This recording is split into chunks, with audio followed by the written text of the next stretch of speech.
Welcome to seat academy guys. हमने एक series चालू की है expert talk on present scenario and competitive exam importance. तो आज हमारा एक्सपर्ट टॉक, आज हमको एक्सपर्ट टॉक देने आ रहे हैं engineer Sahil Pawar and engineer Sarang Pokale. दोनों भी सीनियर इंजीनियर्स है। हमारे एक्सपर्ट दोनों भी सीनियर इंजीनियर्स है मेट्रो कंस्ट्रक्शंस में। आज का टॉक जनरली इस पे रहने वाला है, प्रेजेंट जॉब सिनेरियो पे रहने वाला है।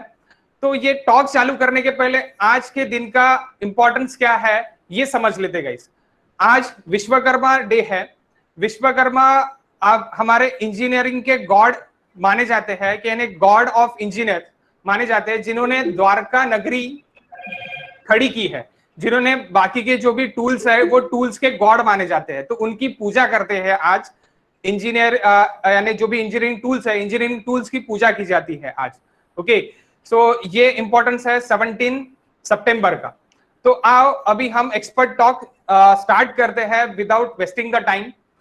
सबसे पहले हमको एक्सपर्ट टॉक में स्टार्ट करने वाले हैं engineer Sahil Pawar sir. So please, Sahil Pawar sir, carry. Yeah, Swapnil. Actually, I need some time, 2-3 minutes. So till then, Sarang can continue. Sarang, Okay, is it okay? Okay. Okay. So Sarang Pawar sir, sorry, Sarang Pokle sir, अभी आप हमको expert talk देने वाले, start करने वाले। तो so please sir, Sarang Pokale sir आप start करो। Okay. Good evening, friends. I'm Sarang Pokle, currently working with Apcons Infrastructure Limited as a senior planning engineer. I worked with Apcons in underground metro as well as elevated metro. मेरा first experience था Kolkata metro rail project, जो under water metro है। और from 2016 onwards, means November 2016 onwards, I am working with Nagpur Metro Rail project in Reach 3 project, which is constructing from Bardi to Hingna.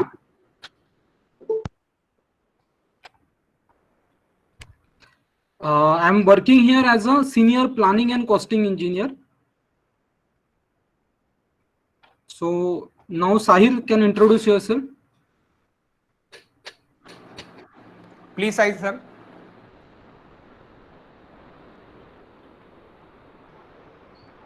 Yeah, can you hear me, Sarang? Yeah. Yes. First of all, welcome all. Good evening, and Swapnil, thank you so much for giving us the opportunity to speak, to interact with all of you. So बहुत दिनों से हम लोग बहुत excited थे कि एक interactive session हम लोग कर सकते हैं। तो फर्स्ट ऑफ ऑल मैं अपने आप को इंट्रोड्यूस कर देता हूँ। मेरा नाम साहिल पवार है। मैं एक सिविल इंजीनियर हूँ। मैं यवतमाल से हूँ। आप लोगों ने सुना होगा, नागपुर के पास एक सिटी है, सो वहां से मैं बिलोंग करता हूँ। I did my engineering from KDK college of engineering Nagpur, and उसके बाद मैंने advance construction management from Pune NICMAR. So ये मेरा बेसिक इंट्रोडक्शन है। और अभी करंटली मैं अहमदाबाद मेट्रो में एफकॉन्स की कंपनी में ही as a senior engineer in planning and costing काम कर रहा हूँ। So this is my basic introduction. So आगे बढ़ने से पहले मैं आपको एक मेरी जर्नी आपको बताना चाहता हूँ कि जैसे मेरी स्वप्निल से बात हो रही थी कि प्रेजेंट सिनेरियो क्या है और आपको इस सिनेरियो में क्या क्या इश्यूज है या क्या क्या प्रॉब्लम है, वो आप कैसे सॉर्ट आउट कर सकते हैं। So before starting that, let me get you through my journey. So when I was in 10th standard, मुझे जैसे आजकल होता है ना कि हम लोग बहुत केयरलेस होते हैं अपने स्टडीज को लेकर, अपने जॉब्स को लेकर और अपने फ्यूचर को लेकर। So I was also one of you, या मैं भी ऐसे ही था कि मुझे इतना लगता था कि अरे पढ़ लेंगे। सो 10th से ये स्टार्ट हुआ कि पता नहीं था, पहले बायो जनरल कुछ पता नहीं था, तो किसी ने बोला हाँ भाई इंजीनियर बनना है तो आप वोकेशनल ले लो।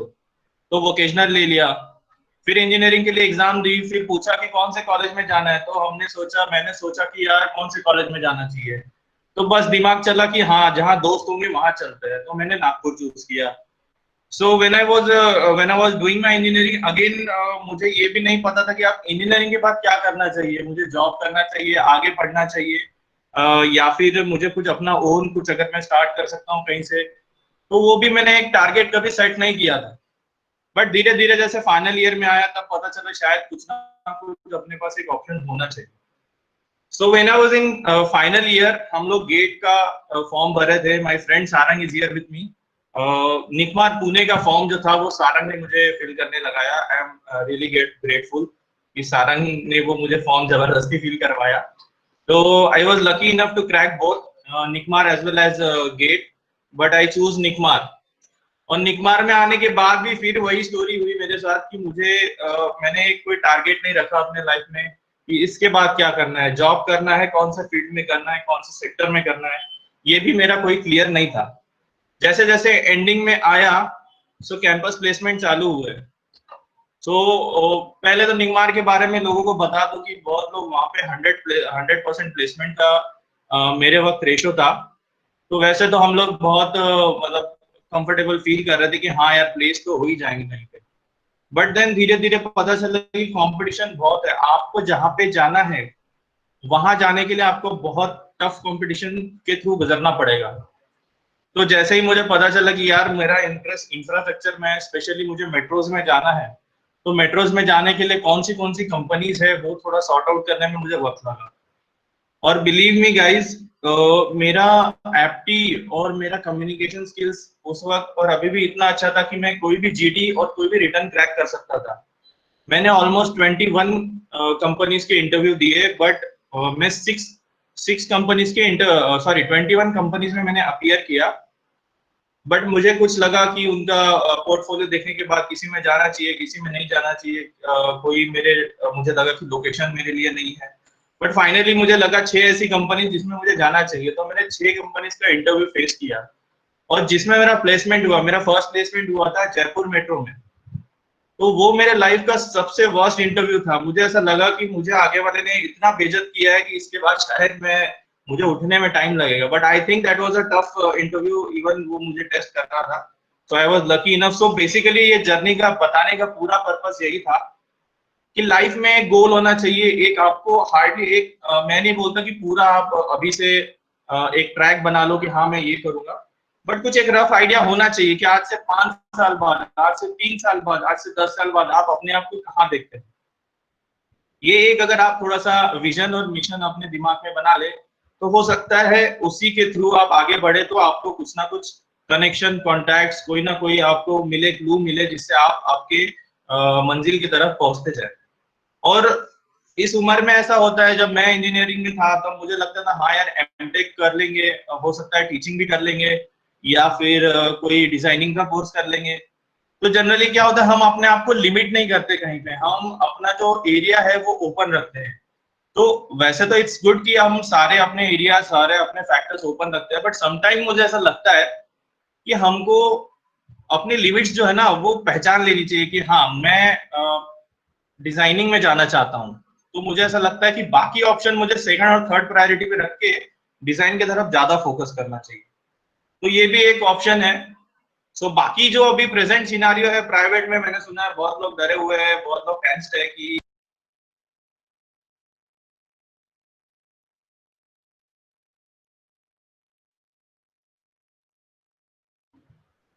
हेलो हेलो या hello. Sarang. Yeah, now you are audible. So I wasn't audible till now. या Yes, yes. So till तो कहाँ, so what was the last thing you heard from me, Sarang? सब लोग डरे हुए हैं। हाँ, ओके ओके, फाइन फाइन। सो वही मैं अभी सारंग को वही बोलना चाहता हूँ। सारंग आपको बताएगा कि अभी प्राइवेट सेक्टर में क्या आपका एक्चुअल कंडीशन क्या है। आपको सही में डरने की जरूरत है, आपको और प्रिपेयर होने की जरूरत है, या आपको कोई कोर्सेज करने हैं, आपको उसको कैसे अभी ये जॉब लेना है या आपको आगे पढ़ना है, ये क्या कैसे डिसाइड करो और अभी का सिचुएशन क्या है सारंग? या ओके, ठीक है।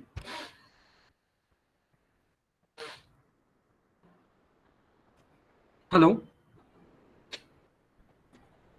सुनाई आ रहा हूँ ना? हाँ सर। ओके। अभी अगर मेरा जर्नी देखा जाए तो मेरा डिप्लोमा गवर्नमेंट पॉलिटेक्निक नागपुर से हुआ है, उसके बाद engineering KDK college of engineering, और उसके बाद मेरा एमटेक हुआ है Sardar Patel college of engineering Mumbai से इन कंस्ट्रक्शन मैनेजमेंट। तो अभी अगर एज सच हम लोग सिनेरियो देखेंगे कंस्ट्रक्शन इंडस्ट्री में, तो दो टाइप का कंपनी हमारे पास है। एक कंपनी जिसको हम लोग बोल सकते हैं बोर्ड ऑफ डायरेक्टर कंपनीज, एक कंपनी जिसको हम लोग बोलेंगे लाला सिंगल हैंडेड और वन मैन चेयर पर्सन, जिसमें एक आदमी का हर जगह पे रुबाब होता है, मतलब एक ही आदमी होता है वो जो पूरा कंपनी हैंडल करता है, जो एज अ चेयर पर्सन होता है। तो अगर आपको डायरेक्ट बोर्ड ऑफ डायरेक्टर वाली कंपनी जिसमें हम लोग लेते हैं एल&टी, एपकॉन्स, एससीसी, ये जो बड़ी कंपनीज है जिसमें नंबर ऑफ पीपल्स एक साथ रह के बोर्ड ऑफ डायरेक्टर्स वाली सीट पे होते हैं, और जो ये सभी लोग मिलके हमारी वो कंपनी को चलाते हैं, उसमें डायरेक्टली जाना, मतलब डायरेक्टली हम लोग कैसे जा सकते हैं, ये कंपनीज मैक्सिमम जो है वो इंटरव्यूज मतलब कैंपसेस लेती है फ्रेशर्स के लिए, और वो लोग सभी कैंपस लेके जितने भी स्टूडेंट्स हैं उनको जीटी या फिर एमटी लेवल पे सिलेक्ट करती है। जीटी बोलने से ग्रेजुएट ट्रेनी इंजीनियर, और एमटी बोलने से मैनेजमेंट ट्रेनी इंजीनियर। अगर आपका एमटेक हुआ है या एमई हुआ है या निकमार्क से पास आउट है तो आपको वो एमटी लेवल पे लेती है, और या फिर वो जीटी लेवल पे लेती है। इस जो बड़ी कंपनीज है इसमें हम लोग विदाउट कॉलेज कैंपस ये डायरेक्ट सिलेक्शंस नहीं करती है, बेसिकली काफी कम होता है इसमें जो डायरेक्ट सिलेक्शंस होता है। और जो डायरेक्ट फ्रेशर्स को लेती है वो छोटी कंपनीज, या फिर नॉट छोटी कंपनी, ये भी कंपनी बड़ी होती है, बट इसमें बोर्ड ऑफ डायरेक्टर्स का जो ये है ग्रुप वो नहीं होता है, वो सिंगल हैंडेड पर्सन होता है। इसमें जाने के लिए अप्रोच करने के लिए एक तो आपका गूगल है जिसमें आपको लिस्ट ऑफ कंपनीज मिलेगा, जहां पे जाके आप लोग एचआर का ईमेल आईडीज ले सकते हो, वहां पे एचआर का ईमेल आईडीज लेके सभी जगह आप अप्लाई करिए, वन थिंग। या फिर दूसरी कंसल्टेंसीज, काफी सारी कंसल्टेंसीज हमारे पास है जो हर डिस्ट्रिक्ट में अवेलेबल है, हर सिटीज में अवेलेबल है। वो सिटीज या डिस्ट्रिक्ट में जाके आप लोग वहां पे अप्लाई करिए, उनको रिज्यूमे दीजिए। वो लोग जब भी फ्रेशर्स के लिए रिक्वायरमेंट आती है वो लोग पक्का आपको अप्रोच करेंगे और वहां से आपको वो कंपनीज के अंदर जाने के लिए मौका मिलेगा।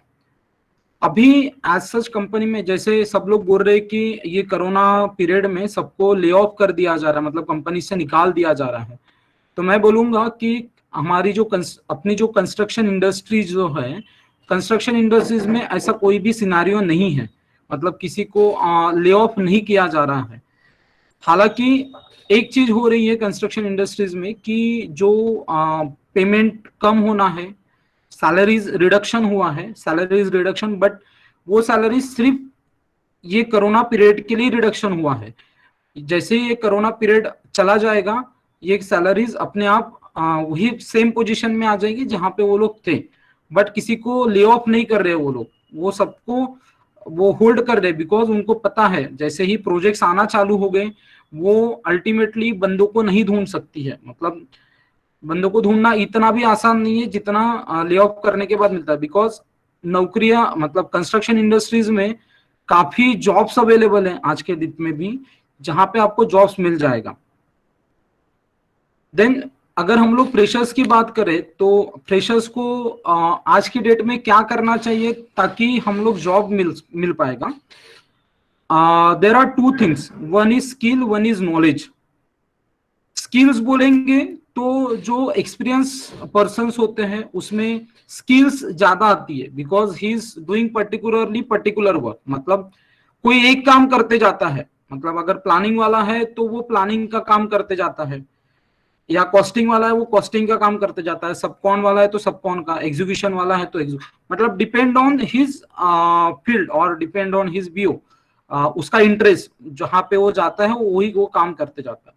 अगर हम लोग फ्रेशर्स की बात ले तो फ्रेशर्स को बेसिकली उनका नॉलेज एक्सटेंड करना चाहिए, उनका नॉलेज जहां तक वो लोग अपने नॉलेज को बढ़ा सकते हैं वो नॉलेज बढ़ा देना चाहिए। अभी नॉलेज बढ़ाना मतलब क्या, सिर्फ बुक्स रीड करना यही इतना ही इम्पोर्टेंट नहीं है।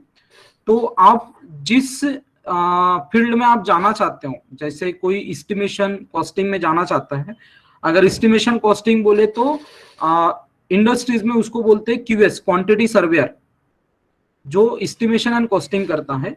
अगर आपको उस फील्ड में जाना है, एस्टिमेशंस के लिए जाना है, तो you have to learn more detail into the estimation. आपका बार बेंडिंग शेड्यूल कैसे होना चाहिए, क्योंकि जब भी आपका नॉलेज इंडस्ट्रीज में इंटरव्यूज होगा तो आपको बेसिकली जो नॉलेज बेसिस पे ही क्वेश्चन पूछा जाता है, तो आपको बेसिकली वो इंटरेक्शन मतलब वो नॉलेज कैसे आप ज्यादा से ज्यादा गेन करोगे वो देखना चाहिए। कोई मैक्सिमम लोग अभी कोर्सेज चालू हुए हैं कि डिफरेंट डिफरेंट कोर्सेज अवेलेबल है साइट्स पे, बट क्या ये सही में कोर्सेज इतने इंपॉर्टेंट हैं कि हम लोग सभी के सभी कोर्सेज करें? नहीं, हमको पर्टिकुलरली एक फोकस कर दीजिए कि आपको क्या करना है। जैसे जब मेरा प्लानिंग में आने का इंटरेस्ट था, ये इंटरेस्ट मुझे डिप्लोमा से ही स्टार्ट हुआ, मतलब मैं डिप्लोमा फाइनल ईयर में था, तो हमारे सर थे जो हमको कंस्ट्रक्शन मैनेजमेंट पढ़ा रहे थे, मिस्टर आटे।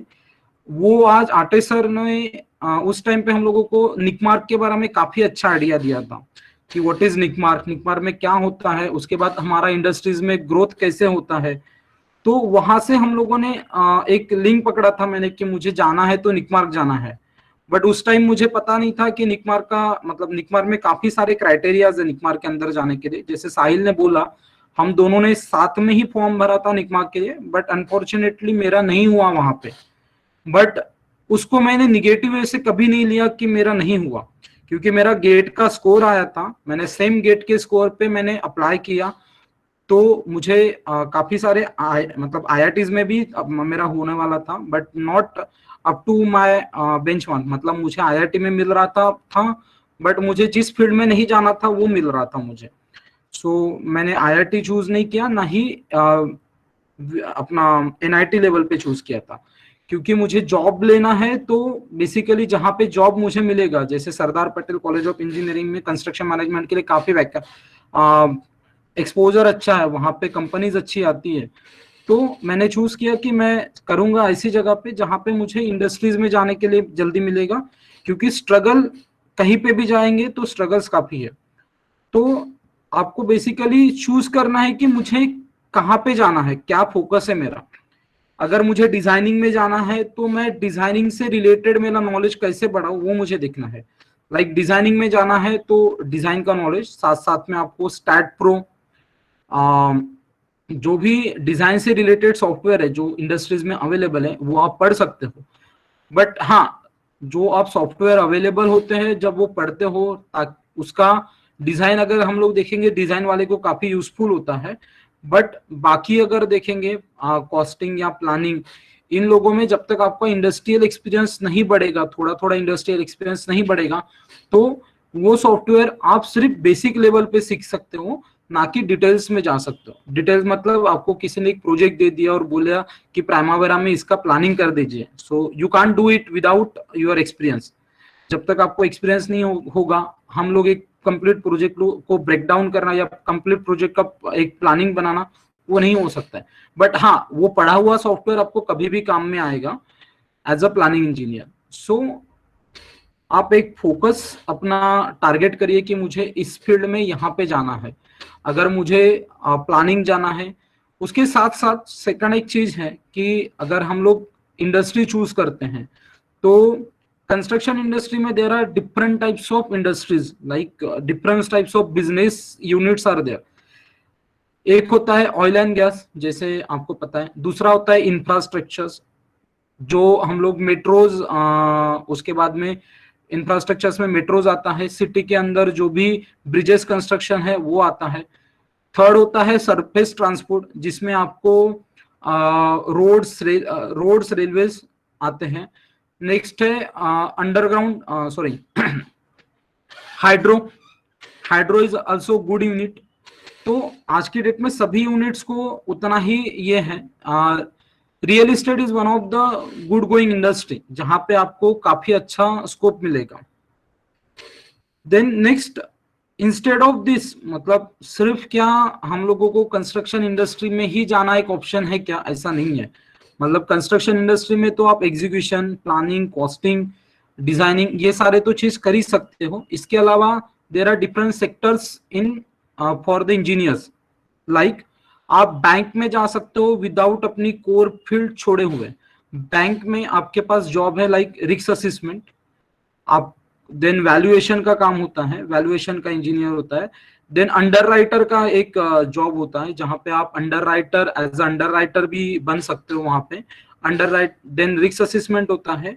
उसके अलावा होम लोन और फाइनेंस जो टीम होती है उसमें भी आप काम कर सकते हो।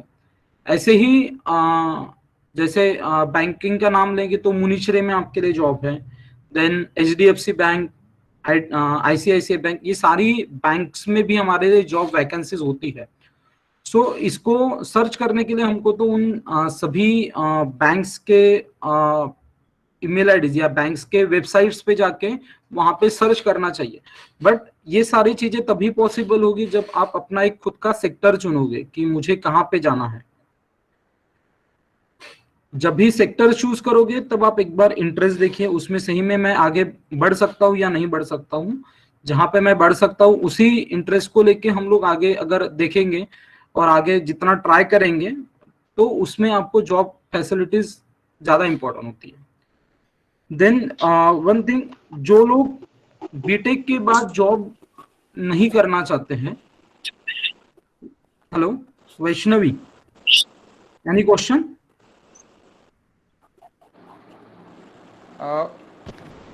अपने आप चालू हो गया होगा उनका माइक, आप कंटिन्यू करो सर। ओके, तो अगर हम लोग सिर्फ बीटेक के बाद जॉब नहीं करना चाहते हैं तो उसके अलावा देर आर अदर ऑप्शंस। आप एमटेक कर सकते हो या फिर निकमार्क, मतलब NICMAR, I am not talking about NICMAR only, specialization जहां पे अवेलेबल है। मतलब निकमार्क के अलावा there are also some institutes जहां पे आपको सिर्फ स्पेशलाइजेशन सिखाया जाता है। Infrastructure development, like infrastructure management, construction management, project management, quantity survey, ऐसे ही काफी और भी इंस्टीट्यूट है जहां पे प्लेसमेंट्स अवेलेबल है। अगर आपको प्लेसमेंट के एंड में जाना है या फिर मतलब दो टाइप हो सकते हैं आपके लाइफ में। एक तो आपको जॉब करनी है, जॉब इज लाइक आपको इंडस्ट्रीज में जाना है या फिर आपको लेक्चरशिप में जाना है या फिर आपको गवर्नमेंट जॉब। कोई ऐसे भी लोग होंगे जिनको पढ़ना है इसके लिए कि वैल्यूज बढ़ानी है अपनी, मतलब लाइक मुझे एमटेक करना है, सो फार मैं मेरे इंडस्ट्री में मैं जहां पे हूँ वहां पे इंक्रीमेंट हो या फिर वहां पे मेरा पोजीशन अपर हो। उस टाइम पे आप कॉलेज चुनते वक्त कोई भी कॉलेज और चुन सकते हो। बट अगर आपको जॉब चाहिए या इंडस्ट्रीज में आना है तो उस टाइम पे एक चीज ध्यान रखिएगा, जहां पे प्लेसमेंट्स होता है, अच्छी कॉलेज जहां से प्लेसमेंट होगा मेरा, मैं वही कॉलेज को चुनूं। लोकल लेवल के कॉलेजेस जहां पे आपको एडमिशन मिल रहा है बट उसके बाद एडमिशन मिलने के बाद अगर मेरे पास जॉब अवेलेबल नहीं है तो मेरा एक ही कंसर्न है, मतलब मैं एक ही बोलना चाहूंगा, उस कॉलेज को कभी मत चुनिएगा या जहां पे आपका प्लेसमेंट्स अवेलेबल नहीं है। क्योंकि वहां से आप एमटेक पढ़ोगे फिर आप कुछ नहीं कर पाओगे, फिर आपको वही फिर से फ्रॉम बेस लेवल से स्टार्ट करना है। मुझे फिर से पढ़ाई स्टार्ट करना है, मुझे फिर से गवर्नमेंट के लिए ट्राई करना है, फिर से मुझे जॉब ढूंढना है। तो ऐसे बेस लेवल वाले कॉलेजेस वहां पे स्टार्ट करके कोई मतलब नहीं है। मतलब वहां पे जाके कोई मीनिंगफुल होना चाहिए, उसी कॉलेज में जाइए जहां पे आपको अपॉर्चुनिटीज अवेलेबल है। और अपॉर्चुनिटी जहां पे अवेलेबल होगा उसी कॉलेज में जाके आपका फायदा भी होगा। और depends on your focus or depends on your things what you want in your life. So is there any question from anyone as of now?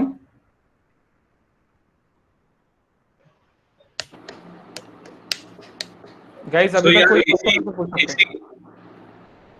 Okay Sahil Gaur sir. हाँ, इसी कंटेक्स्ट में मैं कुछ ऐड करना चाहूंगा कि जैसे सारे ने बताया कि जनरली क्या है, दो चीज है, जैसे बड़ी कंपनी और छोटी कंपनी। बड़ी कंपनी में और छोटी कंपनी में बेसिक डिफरेंस यही रहता है कि बड़ी कंपनीज में पॉलिसी स्ट्रांग होती है, और वो जैसे हम लोग, जैसे इंडियन गवर्नमेंट चलती है, डेमोक्रेसी से चलती है कि आपका एक आदमी एक बोर्ड ऑफ डायरेक्टर डिसाइड नहीं करेगा कि किसको रखना है, किसको नहीं रखना है, क्या करना है, क्या नहीं करना है, कैसे नहीं करना है। तो बड़ी कंपनीज में पॉलिसीज जो है वो बहुत अच्छी होती है, डिसाइडेड होती है, उसमें आपको ज्यादा टेंशन लेने की जरूरत नहीं है, और मोस्टली वो क्या एम्प्लॉयर फ्रेंडली होती है। आपका एक्सपीरियंस अगर मान लीजिए 1 साल है या आप फ्रेशर ज्वाइन हो, तो फ्रेशर के लिए एक पर्टिकुलरली सैलरी वो पहले से ही डिसाइड करता है। तो आप कितना भी कम चाहो या ज्यादा चाहो, अच्छी बड़ी कंपनीज में वो सैलरी जो लिमिट होती है वो पहले से ही डिसाइड होती है। तो आप भले ही कम अपने आप को सोचो कि हाँ मुझे इतने से 20,000 रुपए से स्टार्ट करना चाहिए, बट अगर बड़ी कंपनीज है तो वो अगर 30-35 से स्टार्ट करती है जीटी लेवल पे, ग्रेजुएट ट्रेनिंग्स पे, तो वो आपका वहीं से फिक्स हो जाता है। तो आपको उसमें बड़ी कंपनीज में ज्यादा टेंशन लेने की जरूरत नहीं है। छोटी कंपनीज होती है वो जैसे बोलते हैं ना, जो राजा होता है, राजा जैसा चाहेगा वैसा, एक बंदे के भरोसे पे चलती है। अगर वो बंदा अच्छा होगा, वो बंदे के पास विजन होगा, टेक्निकल नॉलेज होगा, तो वो कंपनी आगे भी अच्छी चलेगी और उसका बेनिफिट आपको भी होगा।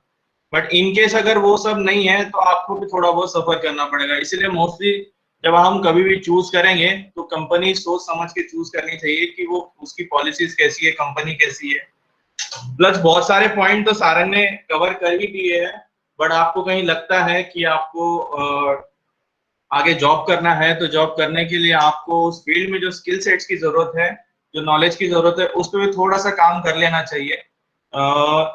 बहुत लोगों को ऐसा लगता है कि अगर आप कोई सॉफ्टवेयर सीख लो, या फिर जैसे ऑटोकैड हो गया, प्राइमोवेरा हो गया, स्टाइडर हो गया, तो ऐसा जरूरी नहीं है आपको वो 100% आना चाहिए। अगर आपका कंपनी कोई आपको रिक्रूट करता है, वो सिर्फ ये देखता है कि क्या इस पर्सन को वो सॉफ्टवेयर का जो इंटरफेस होता है, जो ऊपरी ऊपरी पार्ट होता है, वो उसको पता है कि नहीं पता है।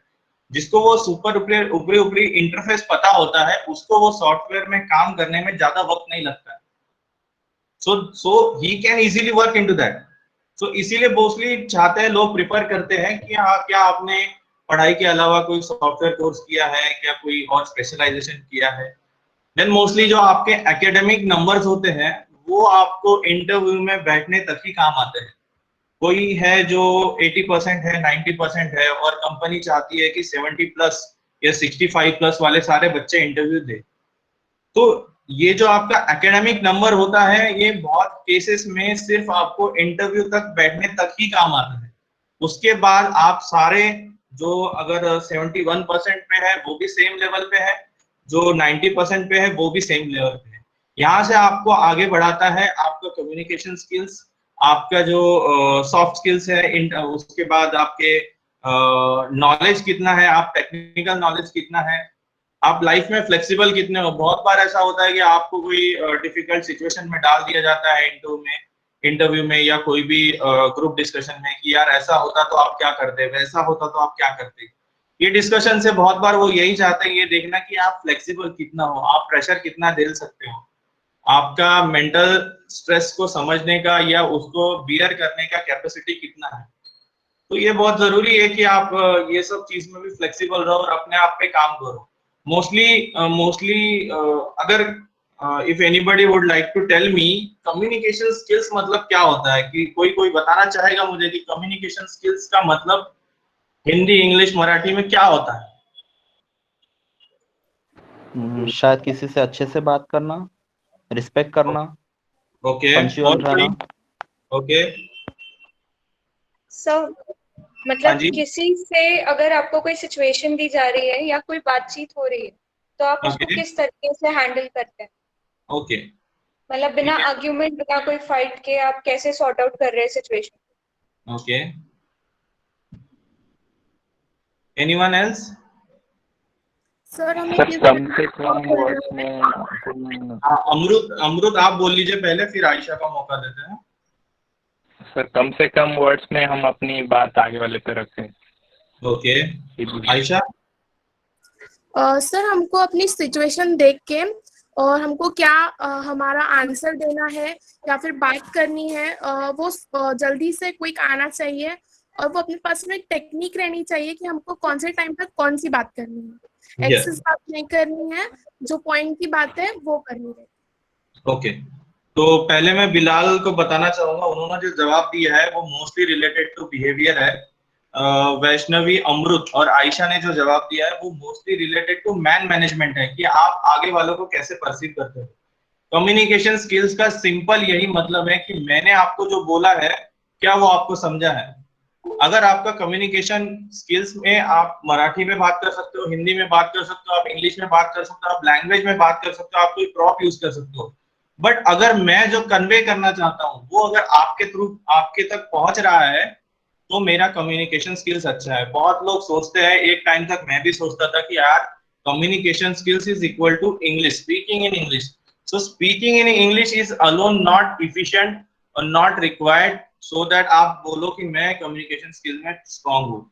एट एक लेवल पे जाके लैंग्वेज जो है वो कोई बैरियर नहीं होता है, आपको कोई जरूरत नहीं है कि हर वक्त आपको इंग्लिश में बोलना है।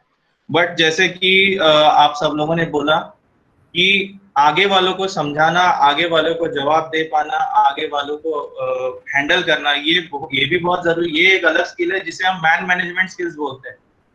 कि हाँ, अगर आगे वाला बहुत एग्रेसिव है तो उसको हमको सॉफ्टली थोड़ा सा समझा के बुझा के, अगर हमारा क्लाइंट है वो चाहता है कि मैं ये घर बनाऊं और वो बोलेगा मुझे कि भाई 10 दिन में पूरा घर ही बना दो, पूरा बिल्डिंग ही बना दो, तो उसको कैसे समझाना है, वो man management.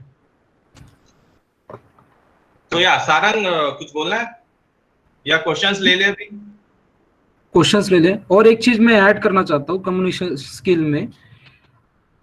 Communication skill means आपने जो काम किया हुआ है वो आगे वाले के पास कैसे और किस ढंग से आप प्रेजेंट करते हो। मतलब आपने सभी लोग तो काम करते हैं, more of a presentation skills, but या दिस इज आल्सो रिक्वायर्ड कि आपने जो काम किया है वो आपको प्रेजेंट भी करना है बस। या Sarang? Okay, we can start with the questions. आप सब लोग डायरेक्टली क्वेश्चंस पूछ सकते हो गाइस, जो भी आपके इंडस्ट्री के इससे क्वेश्चंस है दिमाग में वो सब कुछ आप क्वेश्चंस पूछ सकते हो अपना माइक ऑन करके।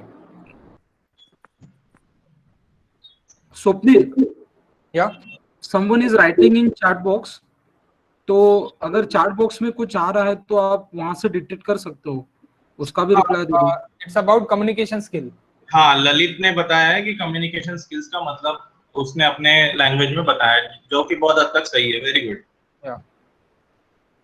Guys, any question about present scenario, आपके दिमाग में जो भी थॉट्स है वो थॉट्स आप बोल सकते हो डायरेक्टली, प्लीज। Yes sir. अब जैसे कि मैं sir Rajiv Gandhi final year में हूँ सिविल इंजीनियरिंग, तो सर अभी अब मुझे कोई भी जॉब लगती है या फिर मैं इंटरव्यू फेस करता हूँ, तो सर उसके अंदर ऐसी कौन सी चीजें जो मुझे सबसे अलग बनाएंगी? बिलाल बिलाल ने पूछा ना क्वेश्चन? हाँ, yes sir. Bilal, I think इसका आंसर आप ही को देना चाहिए हम लोगों को, कि सर इन लोगों से मेरी ये जो स्किल्स है उसमें सबसे मैं अच्छा हूँ, मेरा टेक्निकल नॉलेज अच्छा है, या मान लीजिए मेरा कॉन्फिडेंस बहुत हाई है, मैं हमेशा पॉजिटिव एटीट्यूड से चलता हूँ, या मैं क्विक लर्नर हूँ, मुझे जल्दी चीजें समझ में आ जाती है। ये मुझे लगता है दोस्त, आपको पहले खुद फिगर आउट करना चाहिए कि आपकी स्ट्रेंथ क्या है। आपको जो लगता है कि हाँ, ये जब 10 लोग मेरे साथ बैठेंगे तो ये 10 लोगों में मैं एक बंदा, ये एक मेरी क्वालिटी है जो मुझे कोई कम्पीट नहीं कर पाएगा मेरे साथ। सर यस सर, अगर ये बात हमें किसी इंटरव्यूअर को समझानी है तो वो हमारी बातों पर कैसे विश्वास करेंगे कि हम कॉम्पिटेंट है या नहीं, या हम क्विक लर्नर है या नहीं? ये जितनी भी क्वालिटीज अगर है भी हमें, तो हम कैसे समझाएंगे? Yes, very good question. Sarang? जो हमारा इंटरव्यूअर होता है हमेशा इंटरव्यू टाइम पे वो आपको सिर्फ, आप जब भी उसके पास जाते हो, मतलब आपका बैठने का तरीका, आपका बात करने का तरीका, या फिर आपका आंसर्स देने का तरीका, उस बेसिस पे वो फिगर आउट कर देता है कि आप सही में उस क्वालिटी के लायक हो, या जो क्वालिटी आपको वो ढूंढ रहे हैं, या फिर जो क्वालिटी आप बता रहे हो। एग्जाम्पल अगर मैं देना चाहूंगा कि आप क्विक लर्नर हो या नहीं हो, तो क्विक लर्नर के लिए हमें क्या चाहिए कि हमारे पास अगर कोई भी सिनेरियो हमारा चेंज हो जाता है, अगर मैं किसी और सिनेरियो में चला जाता हूं, जैसे आज मुझे एक डिपार्टमेंट में डाला है, वहां से निकाल के मुझे दूसरे डिपार्टमेंट में जाना चाहता है, तो क्या मैं उस डिपार्टमेंट के लायक फिट हूं या नहीं, वो आपके इंटरव्यू बेसिस पे ही आपको जज कर देगा। उसके लिए उसको थ्रू आउट एक्सप्लेनेशन देने की जरूरत नहीं होती है। इंटरव्यूअर आपको अगर एक्सप्लेनेशन खुद को चाहिए होता है तो पूछ लेता है। हर बार उसको इंटरव्यूअर को हमको ये सारा चीज दिखाने का, मतलब उनको ये पूछने का जरूरत नहीं होगा कि आप सही में क्विक लर्नर हो या नहीं हो। या मैं कुछ ऐड करना चाहूंगा वैष्णवी के क्वेश्चन पे। वैष्णवी देखो, जब भी आप लोग जब भी अभी इंजीनियरिंग के बाद कोई भी कंपनी में ज्वाइन करोगे, तो होता क्या है, आप हायरकी में होते हैं। हायरकी मतलब क्या होता है, एक ऊपर होता है प्रोजेक्ट मैनेजर, फिर होता है आपका कोई departmental manager, planning manager, contract manager या प्रोडक्शन मैनेजर, उसके नीचे टीम आती है, आप उस टीम में ज्वाइन होते हो, मतलब आप उस हायरकी में सबसे नीचे हो। तो जब आपको कोई सिलेक्ट करने के लिए ट्राई करता है या कोई आपका इंटरव्यू लेता है, वो नहीं सोचता कि आप उसके कंपनी में आके पूरा वंडर क्रिएट कर दोगे। उनको मालूम है, उनको बस आपसे कुछ बेसिक चीजें चाहिए होती है। तो रहा स्पेसिफक कि हाँ मैं क्विक लर्नर कैसे हूँ, तो वो आप अपने कोई इंसिडेंट में बता सकते हो कि हाँ मैं मतलब ये कुछ चीज मेरे लाइफ में हुई थी जिससे मुझे एक सबक मिला था, और नेक्स्ट टाइम के बाद मैंने वो चीज जब भी अप्रोच की तो मैंने ध्यान में रखा कि ये चीज कभी मिस आउट नहीं हो मेरे से, है ना। तो बहुत बार क्या होता है कि कोई आप अगर लाइव एग्जांपल उस चीज से रिलेट कर पाओ तो वो बहुत अच्छा रहता है। और आपका जैसे मैं अगर आपका इंटरव्यू लेता हूं तो मैं आपके नाम के अलावा कुछ नहीं जानता, तो नेक्स्ट मैं जो चीजें देखता हूँ, अगर मुझे वैष्णवी के बारे में जानना है तो मैं देखूंगा कि उसका रिज्यूम पढ़ूंगा पूरा। अगर उसके रिज्यूम में कोई भी चीज लिखी हुई है, अच्छी लिखी हुई है, बुरी लिखी हुई है, मैं 90% 95% उसी चीज से पूछूंगा कि हाँ ये आपने लिखा है कि आपने कॉलेज में ये कोई एक इवेंट ऑर्गेनाइज किया था, तो इसमें आपने एग्जैक्टली क्या किया था, क्या आप टीम में थे, क्या आप टीम लीडर थे, क्या आपने कोई बड़ी टीम मैनेज की, या आप ट्रेजरर थे, आप पैसों का लेन देन देखते थे। तो ये आपको लाइव एग्जांपल से या कोई कहीं ना कहीं से आपको कनेक्ट करना पड़ेगा। और other than that confidence is must. आप जो बोल रहे हैं वो आगे वाले को कन्विंस करके कॉन्फिडेंटली बता के हाँ मैं ऐसा मेरे साथ हुआ है और मैं ये मतलब ये सही है और मैं इसको एक्सेप्ट करता हूँ। ठीक है, सो आई होप वैष्णवी आपका क्वेश्चन आंसर हुआ है। So मतलब it's mostly about body language and the way you speak and explain your things. Correct. Body language, yeah, body language, your voice, your introduction is the first thing the interview will always notice. आप जैसे room में knock करके जाओगे, बिना knock करके जाओगे, आप सीधा डायरेक्ट बैठ जाओगे, बिना पूछे बैठ जाओगे, ये सारी चीजें आपके इंटरव्यू में नोटिस होती है। So you have to be very polite। अगर आपने विश कर दिया, मैं तो आपको मतलब एक बहुत माइन्यूट बात बताता हूँ कि अगर आपके इंटरव्यू में एक लेडी बैठी है और एक जेंट्स बैठा है, तो आपको एथिकेट्स ये कहते हैं कि सबसे पहले लेडी को विश किया जाए, good morning ma'am, good evening ma'am, good afternoon ma'am, and then sir की बारी आती है। तो कभी कभी कुछ लोग होते हैं कि ये चीज भी नोटिस करते हैं। So this is the Sir, but that is too feminist. मतलब just saying, but that is too feminist. If a woman enters like me. No. This is not about being feminist. It's just like कि जैसे बिलाल बोल रहा था कि हमें respect देनी चाहिए, तो किसको रिस्पेक्ट देनी चाहिए पहले? जब सर भी है, मैडम भी है, तो जनरली ऐसा रूल है। बट आप ठीक है, ऐसे आज की दुनिया बहुत चेंज होती है, बट अगर कुछ लोग नोटिस करते हैं तो it's better to be safe, play safe, कि ठीक है गुड मॉर्निंग या गुड इवनिंग मैम बोल दो, या वैसे तो बोल ही देना चाहिए। बट अगर नहीं भी बोला जाते तो कोई दिक्कत नहीं है, आप गुड मॉर्निंग बोल के भी दोनों की तरफ देख के भी नॉट कर सकते हैं। दिस शोज कि आपने दोनों को एड्रेस किया है, जब आप रूम में आए आपने दोनों को रिस्पेक्ट दिया है, वो कन्वे हो जाता है। Okay sir. Hello sir. Hello, Yes, good evening sir. Actually में सर मुझे यही पूछना था, suppose interview at the time of interview अगर इंटरव्यूअर हमें कुछ क्वेश्चंस पूछते हैं और हमें उसका आंसर आता है तो इट्स ओके, बट ऐसी सिचुएशन में जब उन्होंने कुछ क्वेश्चंस पूछ लिए और जिनका हमारे पास आंसर ना हो तो उस टाइम में उस टाइम को या फिर उस टाइम में हमारे बॉडी लैंग्वेज को किस तरह से हम डील करें? ओके, तो इसका भी आंसर सारंग मैं देना चाहूंगा। हाँ जनरली क्या पता है दोस्तों, मैं आप सबको एक एक चीज पे वर्कआउट करने के लिए एक टास्क देना चाहता हूँ आपको, कि आप हमेशा जब भी आप कभी अपना इंट्रोडक्शन दो, तो अभी आप ऐसा एक रूल है, ऐसा एक टेक्नोलॉजी टाइप बोलते हैं कि आप अपना इंटरव्यू हमेशा गाइड कर सकते हो, ठीक है। अगर आकाश मुझे इंट्रोडक्शन देता है कि my name is Akash and I am a very good cricket player, तो उसने इनडायरेक्टली मुझे डायरेक्ट कर दिया क्रिकेट की तरफ। अगर तुम अपने इंटरव्यू में कुछ बोलते हो तो आप उस इंटरव्यू को गाइड कर सकते हो। हाँ सर, मेरा फेवरेट सब्जेक्ट है कंक्रीट टेक्नोलॉजी, तो हो सकता है मोस्टली चांसेस है अगला क्वेश्चन आपको कंक्रीट टेक्नोलॉजी पे आए। और इन केस अगर आप पे कुछ ऐसे क्वेश्चंस है जो आपको लगता है आपको बिल्कुल ही नहीं आते या आप आसपास भी नहीं हो, तो I think it is fair कि आप बोल दो sorry sir, as of now I don't have the answer for this. Sarang, कुछ ऐड करना चाहोगे? एक ही है, अगर आपको क्वेश्चन नहीं आता है आप उसको घुमाने का प्रयास बिल्कुल मत करिए कि आप yes. हाँ, क्योंकि इंटरव्यूअर को पता चल जाता है कि आप उसको घुमा रहे हो। तो बेसिक है, अगर आपको वो चीज नहीं आती है उसको आप बोलिए सर मैंने ये पढ़ा था या फिर मैंने ये किया था बट मुझे अभी याद नहीं आ रहा, या डायरेक्टली बोल दीजिए no sir I don't know the answer of this question. आप उसको इंटरव्यूअर को उस लेवल तक मत लेके जाइए कि आप उसको घुमा रहे हो, क्योंकि जब भी आप उसको घुमाने का प्रयास करोगे तो 101% है वो उसके ऊपर आपको दूसरा क्वेश्चन पूछ देगा, और ये सारी चीज उसको पता चल जाएगी कि इसको नहीं आता है वो चीज। तो आपको नहीं आता है तो आप डायरेक्टली बोल दीजिए कि मुझे नहीं आता है, बट उसको बोलने का तरीका सीख लीजिए, मतलब कि सर आई डोंट नो। जब आप घुमाने लग जाते हो ना, आपका इमेज और जो कॉन्फिडेंस लेवल है वो धीरे धीरे 100 से लेके 19 हो जाता है, और वो आगे वाला आपका नोटिस कर लेगा कि हाँ ये कुछ तो इस टॉपिक को लेके कॉन्फिडेंट नहीं है। Okay sir, thank you.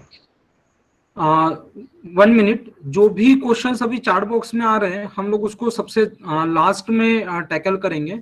One will take the question 1 by 1 जो अभी हम लोग ले रहे हैं, ठीक है ना साहिल? हाँ चलेगा बिल्कुल। और बिल्कुल फ्रैंक होके क्वेश्चन पूछे, हो सकता है आपको लगे कि ये बड़ा स्टूपिड सा क्वेश्चन है, फिर भी पूछ लीजिए। We are very happy to share our experience, और अगर हम कुछ हेल्प कर सकते तो हमको बहुत अच्छा लगेगा। कोई किसी से ज्यादा टेंशन लेने की जरूरत नहीं, आपको छोटा सा भी क्वेश्चन है तो प्लीज पूछिए। Hello sir. हेलो। यस चैतन्य। हाँ बोलो।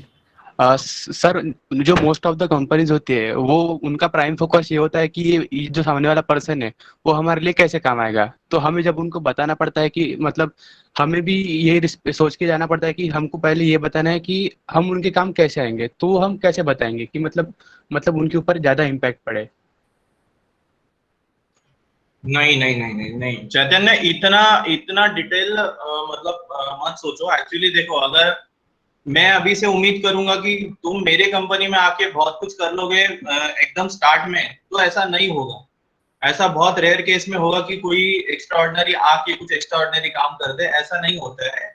जनरली अगर मुझे कोई भी रिक्वायरमेंट है, मुझे कुछ प्रोडक्शन करना है, मुझे कुछ प्लानिंग करना है, जैसे मैं पर्सनली कॉस्टिंग बजटिंग देखता हूँ कि मुझे कंपनी में कितना एक्सपेंडिचर खर्चा लगने वाला है, कितना प्रॉफिट आएगा, कितना लॉस आएगा, तो जनरली मैं देखता हूँ कि स्किल सेट क्या है, क्या वो बंदा सीखने के लिए तैयार है, क्या वो फ्लेक्सिबल है। अगर मैं उसे बोलूंगा कि हाँ तुमको आज ये काम करना है, कल वो काम करना है, और उसका एटीट्यूड कैसा है। जनरली क्या होता है, कुछ लोग रूड होते हैं, कुछ लोग बहुत एरोगेंट होते हैं, कुछ लोग बहुत हार्ड स्पोकन होते हैं कि जल्दी कुछ उल्टा सीधा बोल दें, और कुछ लोग टीम प्लेयर नहीं होते हैं कि मुझे ये क्यों नहीं दिया, मुझे वो क्यों नहीं दिया। ये सब भी चीजें जब बेसिक आपका जब भी इंटरव्यू होगा तो जरूरी नहीं है कि आपसे हम लोग चाहेंगे बहुत एक्सपेक्टेशन रख के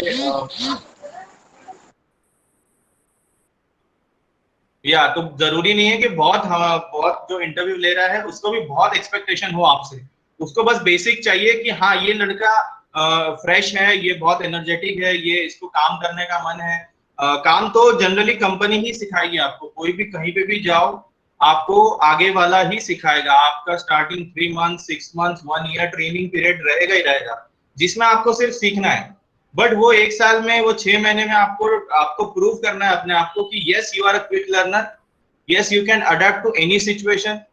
और आपको अगर कोई डिफिकल्टी आती है आप उसको भी फेस करो। जनरली कुछ लोग ऐसा होता है कि अगर मैंने उनको कोई काम दे दिया और उनको वो कहीं अटक गए तो वो बैठ जाएंगे, वो या तो सोचेंगे नहीं कि इससे आगे क्या कर सकते हैं, या किसी से हेल्प नहीं लेंगे, या कभी आके पूछेंगे नहीं अपने मैनेजर से कि क्या सर कोई अल्टरनेटिव ऑप्शन है। जब मैं 3 दिन बाद पूछूंगा उनसे या सर आपका कि काम हो गया है आपका कि नहीं हुआ है, तो वो बोलेंगे कि हाँ ये यहाँ में स्टक हो गया।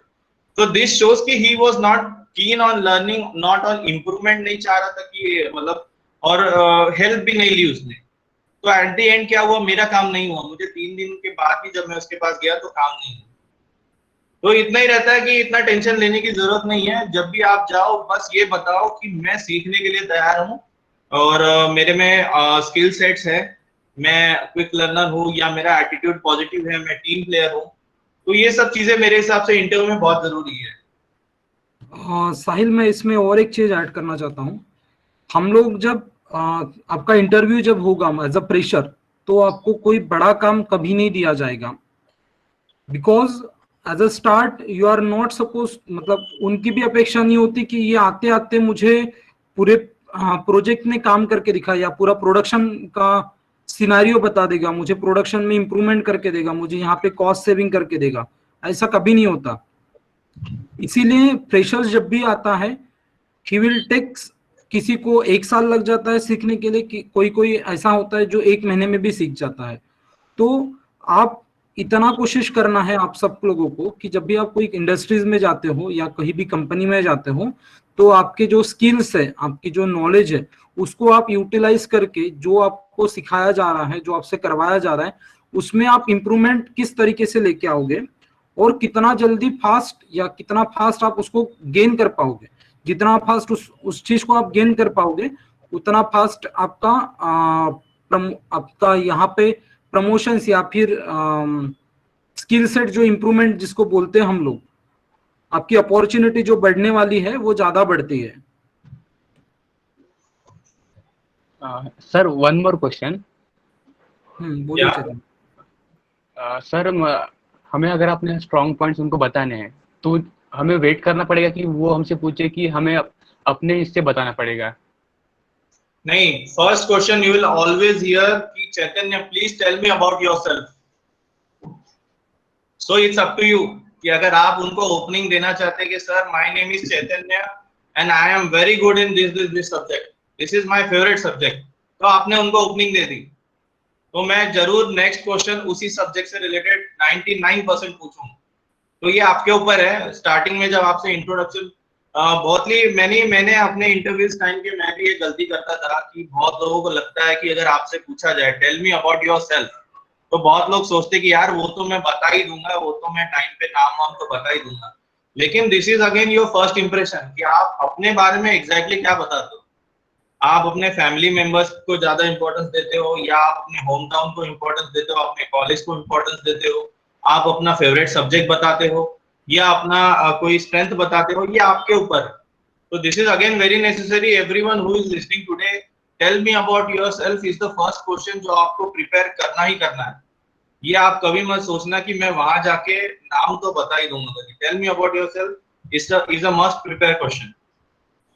ये क्वेश्चन का आंसर देते वक्त एक आकाश, जस्ट मिनट, ये क्वेश्चन का आंसर देते वक्त आकाश, ये क्वेश्चन का आंसर होते ही आपका क्वेश्चन लिया जाएगा। आकाश, ये क्वेश्चन का आंसर देते वक्त एक चीज हमेशा याद रखिए कि आपके जो रिज्यूमे में जो लिखा हुआ है वो तो सारा चीज वो पढ़ ही लेता है। मतलब इंटरव्यूअर जब आपको बुलाता है उससे पहले मैक्सिमम इंटरव्यूअर जो होते हैं वो आपका रिज्यूमे पढ़ लेता है। तो उसके अलावा जो आपका इंटरेस्ट है या उसके अलावा जो आप बताना चाहते हैं वो हमेशा जरूर बताइए, क्योंकि उसी बेसिस पे आपका क्वेश्चंस रहेगा।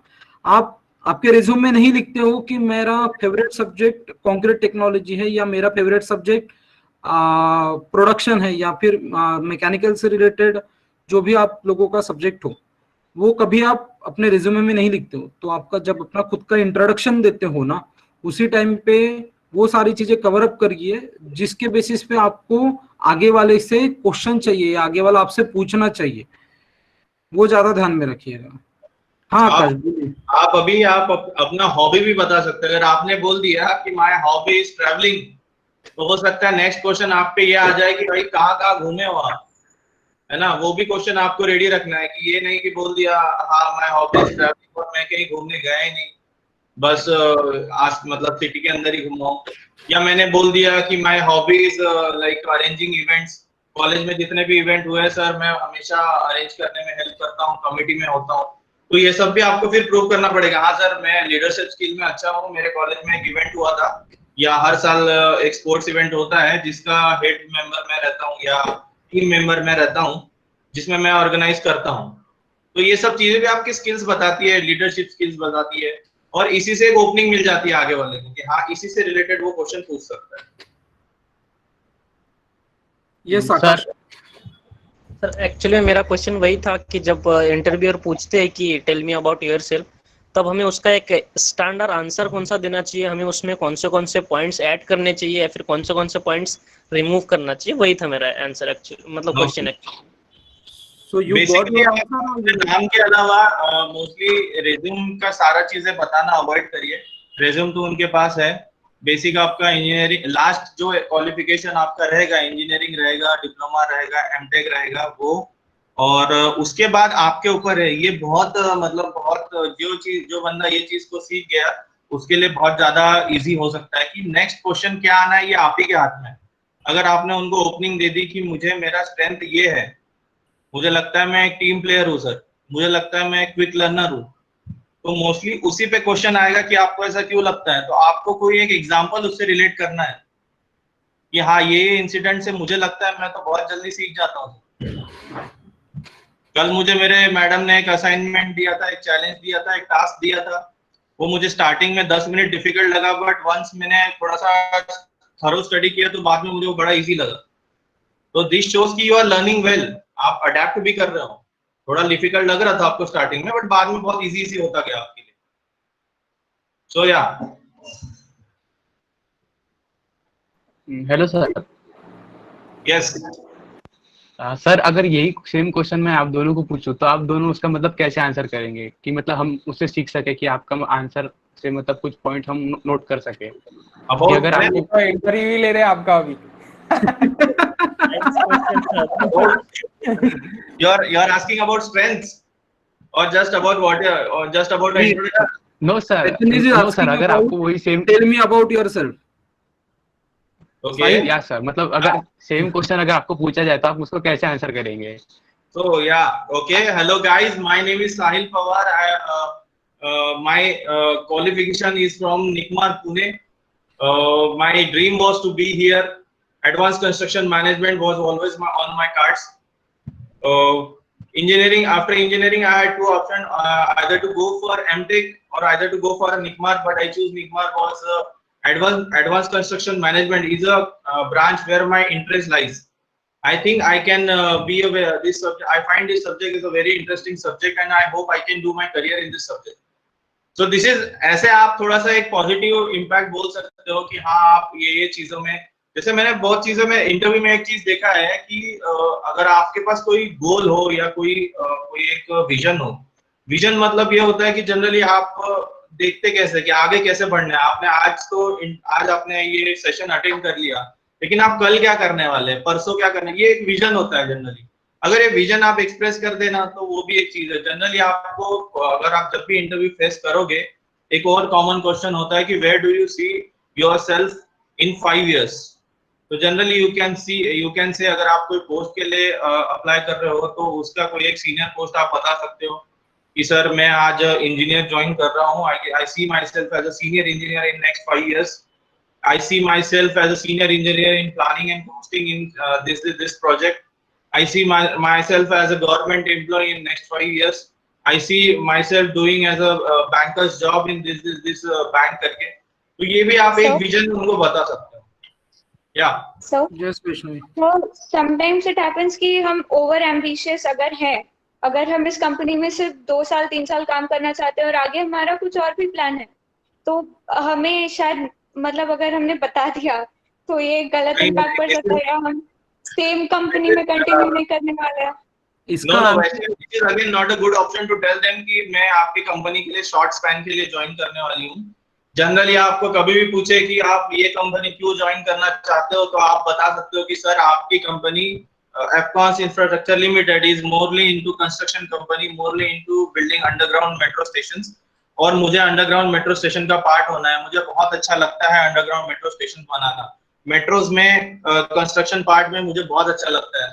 मुझे ऑटोमोबाइल्स प्रोडक्शन बहुत अच्छा लगता है। तो सर ये कंपनी आप ऑटोमोबाइल सेक्टर में आपकी कंपनी का नाम बहुत अच्छा और बहुत कुछ अच्छा है, और मैं आपकी कंपनी में आके बहुत कुछ सीखना चाहती हूँ, ग्रो करना चाहती हूँ। तो जनरली आपको कोई पूछे कि sir I am looking for a long term क्या बोलते हैं अटैचमेंट और गोल्ड इन योर कंपनी, कभी ये मत बोलना कि सर मैं दो साल रुकूंगी और फिर तीसरे साल में कहीं और चली जाऊंगी। ये कभी मत बोलना कि सर मिनिमम मुझे 5 साल आपकी कंपनी में काम करना है। और अगर सब कुछ सही होता है कि जैसे मान लीजिए होता है आप 5 साल, अगर मुझे आप बोलो कि भाई 5 साल के बाद क्यों नहीं करना, तो आप ये बोल सकते हो कि अगर 5 साल के बाद भी मुझे इस कंपनी में कुछ सीखने मिल रहा है तो सर मैं रुकूंगी यहीं पे। और अगर मुझे लगता है कि मेरा जो लर्निंग कर्व है वो स्टॉप हो गया है या फ्लैट हो गया है कि अब मुझे कुछ नया सीखने नहीं मिल रहा है, तो मैं कोई एक चेंज के लिए ट्राई करूंगी। और सेम क्वेश्चन आपको पूछा जाएगा जब आप कंपनी स्विच करोगे कि why do you prefer our company, या आप जॉब चेंज क्यों करना चाहते हो। तो जनरली तो अपन इसलिए चेंज करते हैं कि या तो हमें कोई अच्छा लोकेशन मिल रहा है, हाँ भाई मेरा होम टाउन मिल रहा है, सैलरी ज्यादा मिल रही है, बट ये सब नहीं बोलना चाहिए। बस बोलना चाहिए कि सर अभी मेरा लर्निंग कर्व जो है वो फ्लैट हो गया, वहाँ पे मुझे वहाँ ज्यादा सीखने को नहीं मिल रहा है, मैं कुछ और सीखना चाहती हूँ, कुछ और करना चाहती हूँ। सो यह सारा साहिल, हाँ वैष्णवी, अगर आपको 1 या 2 साल के लिए किसी कंपनी में जाना है तो बिल्कुल मत कहिएगा, क्योंकि अगर आपको 1 या 2 साल के लिए जगह जाना चाहिए, मतलब जाना है, तो कंपनी आपको कभी हायर नहीं करेगी। क्योंकि एज अ फ्रेशर जब में आप कोई भी कंपनी में जाते हो तो it takes 1 year around to learn, जो आपको सीखना है उस कंपनी में काम करने के लिए या फिर उस फील्ड में आने के लिए, it will take around 1 year. मतलब आप सीखते सीखते 1 साल चला जाता है। अगर कंपनी ने आपको 1 साल तक सिखाया हुआ है तो कंपनी चाहेगी कि मैंने इसके ऊपर जो 1 साल तक इन्वेस्टमेंट किया हुआ है उसका मुझे रिटर्न भी मिलेगा। जब तक वो रिटर्न नहीं मिलेगा तब तक आपको कंपनी छोड़ेगी नहीं। तो उस फेवर में आप कभी मत जाइए कि मुझे 2 साल आपके यहाँ पे काम करना है उसके बाद फिर मुझे दूसरी कंपनी में काम करना है। कंपनी यही सोचती है कि पहला साल जो होता है ना वो आपका इन्वेस्टमेंट टाइम होता है, वो आपका इन्वेस्ट करती है। बहुत लोगों को, जैसे चैतन्य बोल रहा था कि सर हमको क्या क्या मतलब कैसे प्रूव करना चाहिए, कैसे हमारे स्किल सेट एक ही इंटरव्यू में बता देना चाहिए। जनरली कंपनी पहला साल आप में ही इन्वेस्ट करती है, वो आपको सिखाती है, आपको रेडी करती है, आपको ट्रेन करती है। और पहला साल खत्म होने के बाद तब वो आपसे उम्मीद करती है कि अब आप कुछ कंट्रीब्यूशन करेंगे कंपनी के प्रोग्रेस में। तो तब तक आपको बस सीखना है, और वो सीखने के लिए वही सब है, आपको फ्लेक्सिबल रहना है, पॉजिटिव एटीट्यूड है, क्विक लर्नर रहना है, और बस मेहनत करनी है। सो या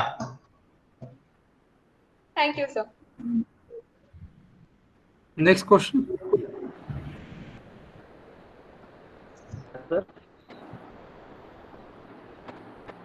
हाँ करण बोल। नेक्स्ट क्वेश्चन किसी का है?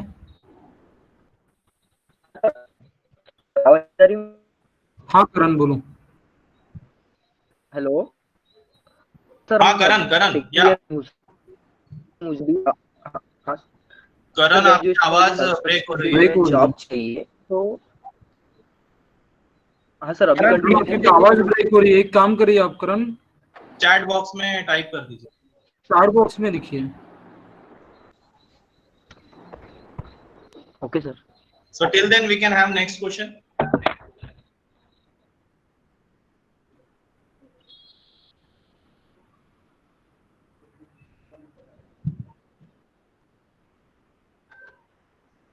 एक और क्वेश्चन था कल स्वप्निल का। कल हम लोग जब बात कर रहे थे स्वप्निल और मैं, तो स्वप्निल का एक क्वेश्चन था कि अभी जैसे आप लोगों का एग्जाम नहीं होने वाला या होने वाला, इसके ऊपर एक क्वेश्चन है फिलहाल कि मेरा हम लोगों का एग्जाम होगा या नहीं होगा, या होगा भी तो कम मार्क्स का होगा। जहाँ पे परसेंटेज मिलते थे वहां पे ग्रेड्स मिलने वाले हैं। ऐसा कुछ क्वेश्चन था जिसकी वजह से आपको कंपनीज में या फिर प्रॉब्लम जाएगी जाते वक्त। सो ये आपके मन से जो भी सोच है आपकी कि मुझे इस ग्रेड में या फिर कम मार्क्स वाले क्वेश्चंस में, कम मार्क्स वाले पेपर्स में मुझे कुछ बेनिफिट नहीं मिलेगा, ऐसा कुछ होगा नहीं है। सभी जगह आपका जो इंटरव्यू स्किल्स है, जब आप इंटरव्यू के लिए जाएंगे वहां पे जो आप स्किल्स शो करेंगे उसी बेसिस के आपको जॉब मिलने वाले हैं। और आपका फर्स्ट जॉब में ही आपका परसेंटेज या फिर आपका एकेडमिक करियर जो बोलते हैं हम लोग, वो आपका फर्स्ट जॉब लेते वक्त ही आपको काम में आता है। वंस यू एक्सपीरियंस, मतलब आपके हाथ में स्किल्स आएंगे, आपका एक्सपीरियंस बढ़ेगा जैसे जैसे, तो आपके स्किल्स के ऊपर लोग ज्यादा फोकस करेंगे, ना कि एकेडमी जो आपने पास आउट हुआ है, जो आपका एकेडमिक करियर था उसके ऊपर कोई फोकस नहीं करता है। सब लोग आपके स्किल्स के ऊपर फोकस करेंगे। तो जो भी होगा, मतलब अभी जो कोरोना की वजह से हम लोगों का एग्जाम, आप लोगों का एग्जाम्स पोस्टपोन्ड हुआ है या एग्जाम्स में दिक्कतें आई है, आप उसका टेंशन बिल्कुल मत लीजिए। जैसे ही आपका जो भी एग्जाम्स होगा आप उसको क्लियर करिए, उसके लिए मेहनत करिए, और वहां से जो भी आपको जो फ्री टाइम मिल रहा है या फिर जो आपका अभी टाइम मिल रहा है वो एग्जाम के टाइम तक का, उसको आप प्रॉपर यूटिलाइज करिए कि आप आगे उसको किस तरीके से और एग्जाम्स के लिए प्रिपेयर कर सकते हैं। लाइक गेट है, देन एमपीएससी है, यूपीएससी है, या फिर कॉम्पिटिटिव एग्जाम्स काफी सारी होती है, तो उसके लिए आप प्रिपेयर करिए। आप ये चीज मत सोचिए कि मेरा जो फोकस है या फिर जो मेरा एग्जाम होने वाला था वो अभी थोड़ा डिले हो गया है या फिर क्या होने वाला है, वो आप बिल्कुल मत सोचिए। जो भी होगा, जो भी डिसीजन होगा, उस डिसीजन से आप लोगों को कहीं पे परेशानी नहीं होगी। वो सारे डिसीजंस आपके हित में ही लिए जाते हैं और सब लोग आपको उसके लिए सपोर्ट भी करेंगे। Yes, next question.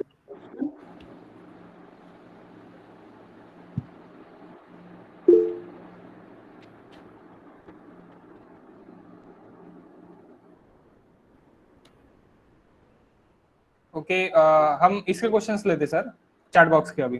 ठीक है ना। ओके, सो ओमकार कश्ती का फर्स्ट क्वेश्चन है, other than NICMAR which training institute is best for management and BIM technology? Onkar है अभी? Onkar is here with us? Yeah yes sir. Answer दोगे या मैं दूं? First of all Onkar, I am very happy कि आपको बीम टेक्नोलॉजी के बारे में एटलीस्ट आपने कुछ क्वेश्चन पूछा है। बीम टेक्नोलॉजी मतलब मोस्ट डिमांडेड अभी बहुत क्या बोलते हैं कि बहुत रेयर आर्ट है, बहुत कम लोगों को पता है, और धीरे धीरे बहुत इम्पोर्टेंट फैक्टर बनते जा रहा है कंस्ट्रक्शन में। Beam is in simple language more like animation. आप क्या करने वाले हो उसको एनिमेशन के थ्रू अगर आप थोड़ा सा एक रेफरेंस दे आगे वाले को कि क्या मतलब कैसे बनेगा आपका। अगर आप वही घर बनाना चाहते हैं, ब्रिज बनाना चाहते हैं, तो वो कैसे बनेगा, फाइनल बनेगा, उसका एक 3D व्यू अगर आप दे पाओगे, तो BIM is one of the most important tool technology that we have today with us. So apart from NICMAR training institute, बाकी तो मुझे, वैसे मैं निकमार से हूँ, निकमार के अलावा एक RICS करके एक इंस्टीट्यूट है, so even that is good. उसके बाद सारंग ने जहाँ से इंजीनियरिंग किया है, Sardar Patel college of engineering, वहाँ पे भी कंस्ट्रक्शन मैनेजमेंट होता है। Most companies, bigger companies, good companies like Afcons, HCC, वो भी वहाँ पे रिक्रूट करती है। तो ये दो चीजें तो मुझे पता है।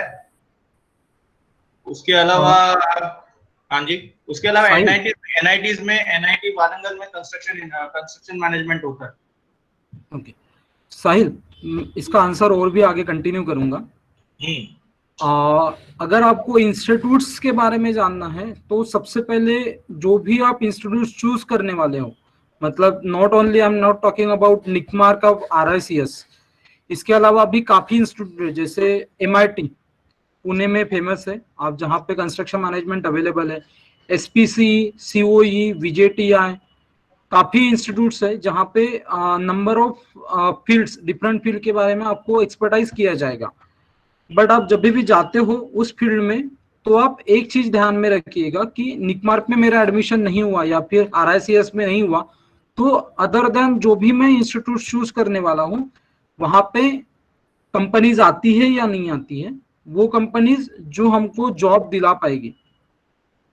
ऐसा ना हो आपने कोई भी इंस्टीट्यूट में एडमिशन ले लिया, क्योंकि काफी इंस्टीट्यूट्स ऐसी भी हैं जो आपको काफी सारी डिग्रीज प्रोवाइड करेगी, बट फेक वो प्रॉमिसेस भी करती है बहुत फेक प्रोमिसेस भी होते हैं जो सिर्फ डिग्री देने के काम में आएंगे।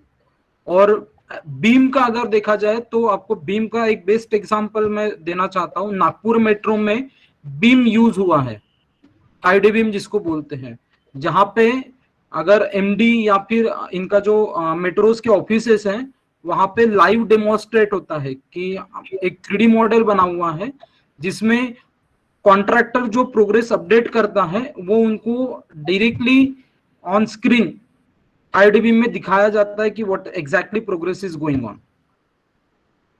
तो उसमें 3D modelling is most important. उसके अलावा डिफरेंट सॉफ्टवेयर्स हैं जो काफी इंपॉर्टेंस है आईडीबीएम के लिए, like Autodesk, rivet, SAP, Primavera, ये सारे लिंकिंग फैक्टर्स है जो बीम में आते हैं। Onkar, I hope we have answered your question. Yes, sir. Thank you, sir. Yeah. Question Megha Kurekar का है। Okay. Sir AutoCAD STAAD Pro आना कंपलसरी है क्या कंपनीज में? That is question. Megha, are you there? Yes, sir. I have also that doubt. Okay Okay. Megha, AutoCAD या फिर stat pro आना जरूरी नहीं है, आपका नॉलेज इंपॉर्टेंट है। आपको एक बेसिक, मतलब मुझे ऑटोकैड में लाइन ड्रॉ करना या फिर स्टैट प्रो का बेसिक भी मुझे पता है, तो मैं कंपनी में आके जब मैं प्रैक्टिस करूंगा तब भी सीख सकता हूं। तो स्किल्स आपको सिर्फ पर्टिकुलर जॉब्स, लाइक अगर मैं एज अ ड्राफ्ट्समैन काम करने वाला हूँ कहीं पे, as if you are saying about, I am saying about AutoCAD only, अगर मैं ड्राफ्ट्समैन करके काम करने वाला हूँ उस टाइम पे पर्टिकुलर स्किल्स के लिए अगर आप इंटरव्यू दे रहे हो तो वहां पे ऑटोकैड इंपॉर्टेंट है। बट आप अगर स्किल्स मतलब एज अ ड्राफ्ट्समैन नहीं जा रहे हो, नॉर्मल जॉब इंटरव्यू के लिए जा रहे हो जहां पे number of vacancy, number different positions के लिए है, वहां पे आपको ऑटोकैड आना जरूरी नहीं है, वहां पे आपका स्किल्स इंपॉर्टेंट है। तो आप किस डायरेक्शन में जाना चाहते हो ऑटोकैड के लिए, एज अ ड्राफ्ट्समैन या फिर as a designer, as a design coordinator, या फिर नंबर ऑफ जो डिजाइन से रिलेटेड जॉब है वहां पे जाना चाहते हो, तो आपको ऑटोकैड देन स्टैट प्रो ये बेसिक लेवल पे आना काफी इंपॉर्टेंट है। अगर आप डिजाइन फील्ड में नहीं जाना चाहते हो और डिजाइन से अलावा आप number of different fields available है उसमें जाना चाहते हो, तो कोई स्पेसिफिक सॉफ्टवेयर आने की जरूरत नहीं है आपको, आपको स्किल्स और आपका नॉलेज इंपॉर्टेंट है। Thank you, sir. Megha, is it okay for you? Yes, sir. Thank you. User mega, बस यूजर इंटरफेस आपको थोड़ा बहुत पता होना चाहिए, ये सब एडिशनल बेनिफिट रहेगा आपके लिए अगर आप कोई भी चीज सीखते हो तो।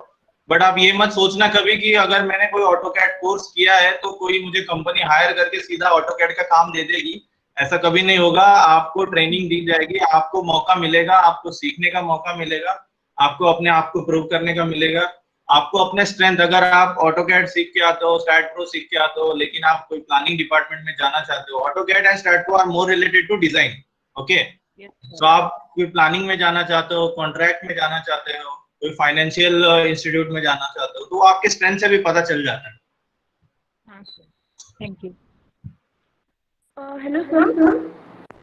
या आयशा, सर जो हमारे एडिशनल कोर्सेज रहते हैं, अभी ऑनलाइन हमें बहुत सारे फ्री कोर्सेज मिल रहे हैं और उसके सर्टिफिकेट भी मिल रहे हैं, तो सर हमारे जॉब में वो उसकी इम्पोर्टेंस रहेगी या तो मेरे हिसाब से to be frank and to be honest, ये जो आप कोर्स करोगे, कोई भी कोर्स करोगे जो मेरे फील्ड से या जो इंटरव्यू जो ले रहा है उससे रिलेटेड होगा, ये आपको 10 से 20% का एक एडिशनल बेनिफिट देगा, उससे ज्यादा आपको नहीं देगा। ये सारे कोर्सेज, आपने जितने भी कोर्सेज आप करोगे, ऐसा नहीं है कोई भी कंपनी की आपको वो समझेगी कि वो उस कोर्स में अभी एक्सपर्ट हो चुके हैं और उनपे ये रिस्पॉन्सिबिलिटी दी जा सकती है। तो जैसे कि मैं बता जा रहा था कि अगर मान लीजिए यहाँ कोई ऑटोकैड का कोर्स करता भी है, कोई एक पर्टिकुलर SAP सॉफ्टवेयर है, प्राइम वगैरह सॉफ्टवेयर है, रिवेट सॉफ्टवेयर है, स्टैट प्रो है, अगर कोई भी सॉफ्टवेयर वो लर्न करके आता है, सीख के आता है, तो ऐसा जरूरी नहीं है कि उसको उसी के बेसिस पे या उसी को बहुत सारी रिस्पॉन्सिबिलिटी दी जाए। हाँ, ये सारे सॉफ्टवेयर अगर आप करते हैं या ऑनलाइन कोर्सेज आप करते हैं, ये आपके नॉलेज के लिए, प्लस थोड़ा बहुत आपको 10 to 20% मैं मानता हूँ आपको एडिशनल एक प्लस पॉइंट इंटरव्यू में दे सकते हैं। तो सर मतलब वो हमारे टेक्निकल के लिए ज्यादा बेनिफिशियल नहीं रहेगा? सी, नॉलेज वाइज बेनिफिशियल रहेगा, आज नहीं तो कल आपको वो नॉलेज, वो सॉफ्टवेयर अगर आपके फील्ड में है तो कहीं ना कहीं वो जरूर काम आएगा। बट इंटरव्यू के टाइम 10 to 20%, उससे ज्यादा मुझे नहीं लगता कि वो आपको उसका क्योंकि देखिए नंबर ऑफ टाइम्स क्या होता है कि जो आपसे एक्चुअल में काम करवाएगा, मान लीजिए अभी आप सिविल इंजीनियर हैं, आप क्या कर रही हैं Ayesha? Yes sir. So you are in final year right now? Yes sir. Yeah. So suppose you are okay, fine. So suppose you want to join any construction company, तो हो सकता है कंस्ट्रक्शन कंपनी में जैसे मैंने बोला प्रोजेक्ट मैनेजर होता है, कॉन्ट्रैक्ट्स मैनेजर, फिर उसके नीचे प्लानिंग मैनेजर होता है। तो मोस्टली आप या तो प्लानिंग मैनेजर के अंडर काम करोगे या तो एग्जीक्यूशन मैनेजर के अंदर काम करोगे। लेकिन जो इंटरव्यू लेने आएगा वो आपका एक्चुअल पर्सन नहीं रहेगा, वो आपका बहुत रेयर होता है। आपका जनरली क्या होता है, हर कंपनी का एक हेड ऑफिस होता है और एक साइड ऑफिस होता है। Head office is where all the projects of the company are collected. हम लोग का एफकॉन्स का जो हेड ऑफिस है वो मुंबई में है, लेकिन मैं जैसे सारंग नागपुर में काम कर रहा है, मैं अहमदाबाद में काम कर रहा हूँ, तो हम लोग साइड ऑफिस पे काम करते हैं। तो जो इंटरव्यूज होते हैं मोस्टली हेड ऑफिस का बंदा रिक्रूट करता है, तो ही मे और may not be knowing more of a site related job. तो आपने कोई टेक्निकल चीज करी है, हो सकता है उसको वो पता हो या हो सकता है उसको ना पता हो, ठीक है। तो ये वही मैं बोलूंगा वापस, 10 to 20% आपको बेनिफिट मिलेगा इंटरव्यू में, प्लस नॉलेज में आपका बेनिफिट तो है। आयशा, इस चीज में और एक चीज मैं ऐड करूंगा, अगर आप एज अ GT या MT आप एपकॉन्स में सिलेक्ट होते हो या फिर कोई बड़ी कंपनी में, तो अभी क्या हो रहा है, इस सभी कंपनीज में एक फ्रेशर्स प्रोग्राम चालू किया है। वो फ्रेशर्स प्रोग्राम ये होता है कि आपको 1 साल तक वो लोग डिफरेंट डिपार्टमेंट्स में ट्रेनिंग देते हैं। आपका एक शेड्यूल बनाया जाता है जिसमें आपको हर एक डिपार्टमेंट में एक ट्रेनिंग प्रोवाइड करते हैं, और आपका एक लीडर होता है उसमें। जैसे आपके department like planning, then costing, then execution, ये सभी डिपार्टमेंट को में आपको रोटेट किया जाएगा, जहां पे आपको ट्रेनिंग दिया जाएगा। वंस आपका ट्रेनिंग फिनिश होते ही आपकी एग्जाम या फिर आपका जो लीडर होगा वो आपके बारे में फीडबैक देगा कि हाउ शी इज और how he was, she was और how he was in his training, मतलब उसके ट्रेनिंग में आपने कितना आउटपुट दिया या आपका कितना इंटरेस्ट है। तो आप जब भी कोई कोर्सेज करते हो, आप ट्राई करिए आपका इंटरेस्ट जिसमें ज्यादा हो वो कोर्सेज ज्यादातर करिए, उसी में आप ज्यादा फोकस दोगे तो आप जहां पे भी जाओगे उस एरिया में फोकस जितना ज्यादा आपका रहेगा, उस एरिया में आपको जल्दी से ग्रास्प या जल्दी से उसी एरिया में जाने के लिए ये मिलेगा, एंटर होने का चांस मिलेगा।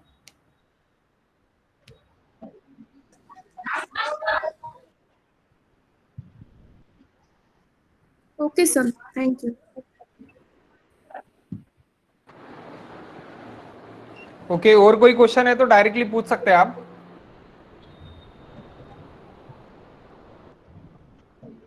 गाइस, किसी भी चीज के लिए डरने की जरूरत नहीं है। आप जब भी कोई इंटरव्यू देने जाओगे, हमेशा first thing you need to carry with yourself with is confidence.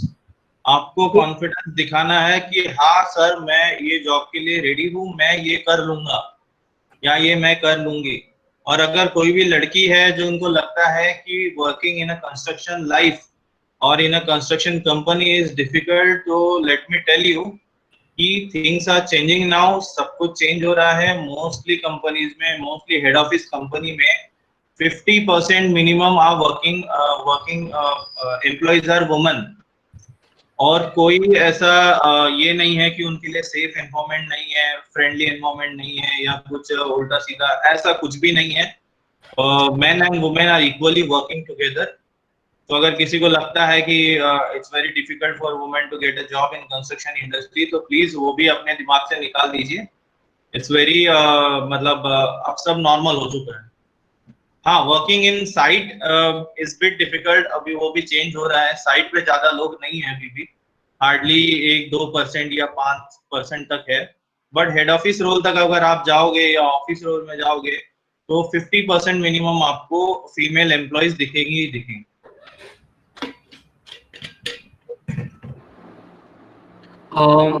Swapnil, ये लास्ट क्वेश्चन अक्षय का है, मैं उसके ऊपर रिप्लाई देना चाहता हूँ। या अक्षय ने क्वेश्चन पूछा है कि जैसे अभी हम दोनों बात कर रहे हैं, so we have some understanding between us, तो अगर वो इंडस्ट्री में जाता है किसी भी इंडस्ट्री में और उसको कहीं ऐसा पार्टनर मिलता है जिसकी और उसकी अंडरस्टैंडिंग मैच नहीं होती है, तो हाउ टू मैच दी, उसको किस तरीके से हैंडल किया जा सकता है? कहाँ है अक्षय को बुलाओ यार, किधर है अक्षय? हाँ सर। अक्षय, हाँ सर बोलिए। अच्छा, बड़ा इंटरेस्टिंग क्वेश्चन पूछा यार तुमने। अक्षय, आप अगर कोई भी इंडस्ट्री में जाते हो, देखो हम लोगों को इंडस्ट्री में आप जब भी जाओगे ना, जैसे आप कॉलेज लाइफ में आपके दोस्त जैसे डिफरेंट डिफरेंट होते हैं, मतलब कोई गुस्सेल होता है, कोई अच्छा होता है जो आपको समझ लेता है, तो इंडस्ट्री में भी ऐसे ही डिफरेंट टाइप्स ऑफ लोग मिलेंगे आपको जो आपका सुनेंगे।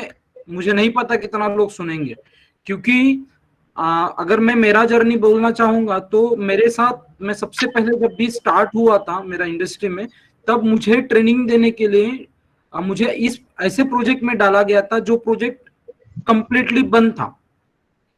तो मेरे मैनेजर ने, जो मेरा प्रोजेक्ट मैनेजर था, उसने पूछा था कि इसको कौन सिखाएगा, ये तो प्लानिंग का बंदा है, प्लानिंग वाले को तो जब भी जाना है ऐसे साइट पे जाना है जहां पे कुछ काम चलता है, तभी जाके वो सीख पाएगा। तो हम लोगों को हमारा नेचर ऐसा बनाना चाहिए, मुझे जो लगता है कि मैं दूसरों के साथ मिलना चाहता हूँ। एक बार आपको वो ना बोलेगा, दूसरी बार ना बोलेगा, बट तीसरी बार आपको कुछ ना कुछ तो बताएगा, थोड़ा तो बताएगा। और आपको जब भी आप दो लोगों को काम करना है एक साथ में, तो आपको टारगेट फिक्स है। अगर मैं मैकेनिकल या फिर अदर इंडस्ट्रीज की बात करूं तो उनको एक टारगेट दिया जाता है या फिर एक काम पर्टिकुलरली दिया जाएगा जो उनको करना है।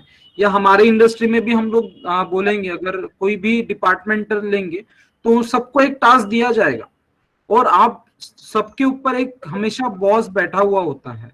सो अल्टीमेटली आपको रिपोर्टिंग भी बॉस को करना है, तो आप दोनों एक साथ मर्ज होना पड़ेगा। अगर वो मर्ज नहीं होना चाहता है तो आपको पोलाइटली, आपको खुद को पोलाइट हो जाना चाहिए। मुझे जो लगता है कि पोलाइट होके हम लोगों को उससे कितना काम निकलता है या उस बंदे से हम लोग किस तरीके से बात करके उसके निकाल सकते हैं, वो हमको देखना चाहिए। और अक्षय बहुत जगह ऐसा, बहुत जगह तुमको हो सकता है, मतलब थोड़ा सा ये है, निगेटिव है कि हो सकता है तुमको कोई सीनियर या कोई एक पर्टिकुलर पर्सन तुम्हारे डिपार्टमेंट में, तुम्हारे कंपनी में अच्छा ना मिले, तुमको अंडर एस्टिमेट करे कि हाँ भाई आपको तो कुछ नहीं आता, उस टाइप का ऐसा हो सकता है। बट मैं बोलूंगा आप सब लोग को कि पहले 5 इयर्स अपना फोकस यही होना चाहिए कि हमको सीखना है। कोई कितना भी कुछ भी बोले, कोई आपको लगता है कि कोई मुझे अच्छे से ट्रीट नहीं कर रहा है, तो दोस्तों ये है कि ये प्रोफेशनल लाइफ है। आपको पहले तो अपने आप का जो वैल्यू है, कैपेबिलिटीज है, वो बढ़ानी है। वो कैसे बढ़ानी है? वो सीख के बढ़ानी है, वो आपको एक्सपीरियंस के साथ बढ़ानी है। तो पहले 4-5 साल तो कोई नहीं, कोई लगेगा मेरा इससे नहीं बन रहा, तो ये मत सोचना कि हाँ इसका मैं मुंह तोड़ दूंगा, नहीं, बिल्कुल नहीं। बोलना हाँ, जैसे हम लोग कहावत बोलते हैं कि वक्त आने पे गधे को भी बाप बनाना पड़ता है। तो यस सर, हाँ sir, very good sir, you are very nice sir, thank you sir. वो तरीके से आपको पहले 4-5 साल, जब तक आपका नॉलेज, आपका स्किल्स दोनों एक लेवल पे मैच नहीं हो जाता, तब तक आपको खुद ही एडजस्ट करके लेना है। आप नहीं आगे वाले का वेट कर सकते कि वो मुझे समझेगा या वो मुझे मेरे से अच्छे से बात करेगा। अक्षय, आपके क्वेश्चन का आंसर मिल गया या नहीं? हाँ सर, लेकिन अगर हमें एक साथ करना पड़ा और लेकिन मैं पीछे हटा और वो आगे जा रहा और मैं उसके साथ बात कर रहा कि यस सर, ओके सर, तो उसका बैड इफेक्ट हमारे बॉस पर तो नहीं पड़ेगा ना? अक्षय, नहीं आपको बॉस की इफेक्ट की टेंशन नहीं लेनी है, आपको अपना काम। फॉर एग्जांपल स्वप्निल सर जो है वो मेरे और सारंग के बॉस है, ओके? तो मोस्टली कभी ऐसा नहीं होगा कि सारंग और मुझे दोनों को मिलके जॉब काम करना पड़े, बहुत रेयर केस में ऐसा होगा। जनरली क्या है, Sarang will also be an asset for Swapnil and Sahil will also be an asset. Asset मतलब वो एक बोलता है ना हमारे पास कुछ इंपॉर्टेंट, तो वो दोनों को एक साथ काम देके उन दोनों का और अपना टाइम वेस्ट नहीं करेगा। वो मोस्टली ऐसा होगा कि किसी एक इंडिविजुअल को ही देखना पड़ेगा। तो जब आप काम कर रहे हो तो 90% ऐसा होगा कि आपको सारंग क्या काम कर रहा है उससे कोई फर्क नहीं पड़ेगा। बहुत केसेस में, बहुत रेयर केसेस में ऐसा होता है कि टीम वर्क आता है। तो टीम वर्क में भी जनरली आपका जो भी बॉस रहेगा, boss is a very negative thing, negative word. आपका जो भी लीडर रहेगा वो हमेशा आपको एक रिस्पॉन्सिबिलिटी मैट्रिक्स देगा। मतलब आपको अगर मान लीजिए एक बर्थडे केक लाना है, तो अगर बर्थडे केक लाने के लिए पैसा किससे लेना है वो सारंग को जिम्मेदारी दे दी। यहाँ से वहां तक ओला कैब कौन बुक करेगा वो मुझे रिस्पॉन्सिबिलिटी दे दी, और वहां से लेके कौन आएगा वो भी सारंग को दे दी। तो ये ऐसे रिस्पॉन्सिबिलिटी जो है ना वो आपकी डिवाइड हो जाती है। तो बहुत रेयर केस में होता है कि जो दोनों को दी जाए। तो ऐसा कभी नहीं होगा आपको कि एक आगे जा रहा है एक पीछे जा रहा है। आप अपने ही रेस में रहोगे, आपको अपने साथ ही compete करना है। Okay sir. नेक्स्ट क्वेश्चन है करण का। अरे नहीं Sarang, I think you have skipped lot of questions. Ankita Rande का एक क्वेश्चन था। Ankita is here with us?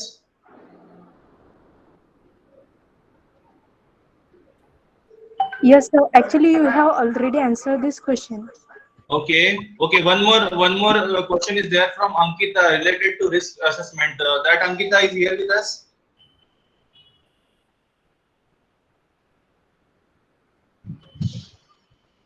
Sir, actually, this banking sector, she asked the question.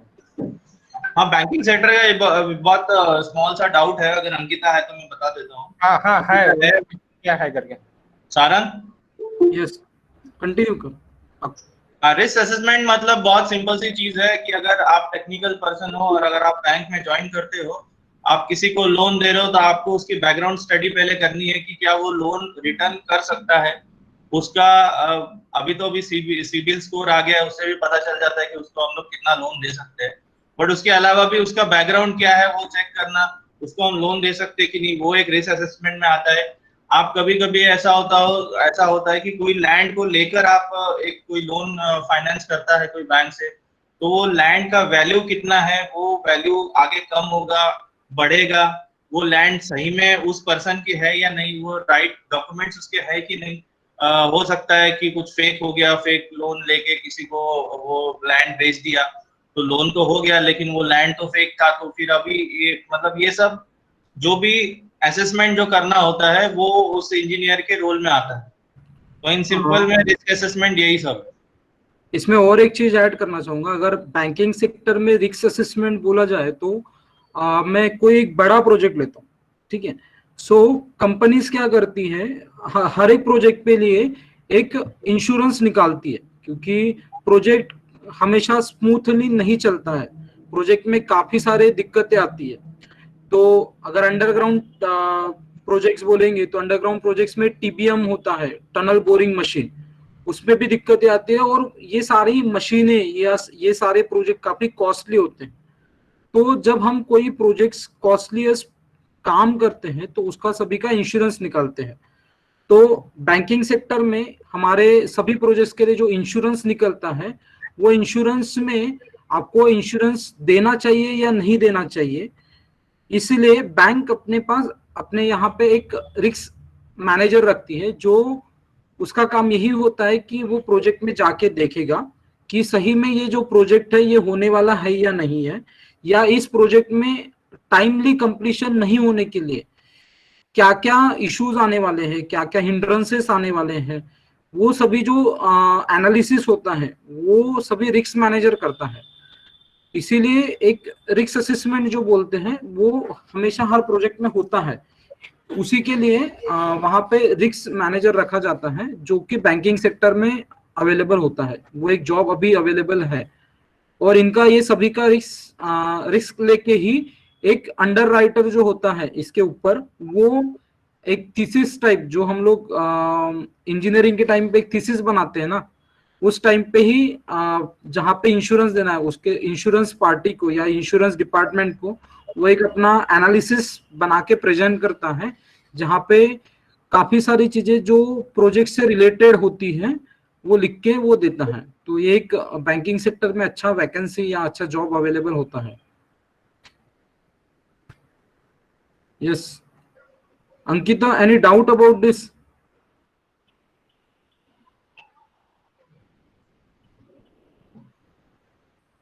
Next question लेते हैं। साहिल ये तेरे से रिलेटेड ज्यादा है because it's all about NICMAR. Aniket Aniket है, अनिकेत जिलेवार। Yes sir. हाँ अनिकेत, क्या निकमार जाने का मन है? हाँ सर। हाँ हाँ सर।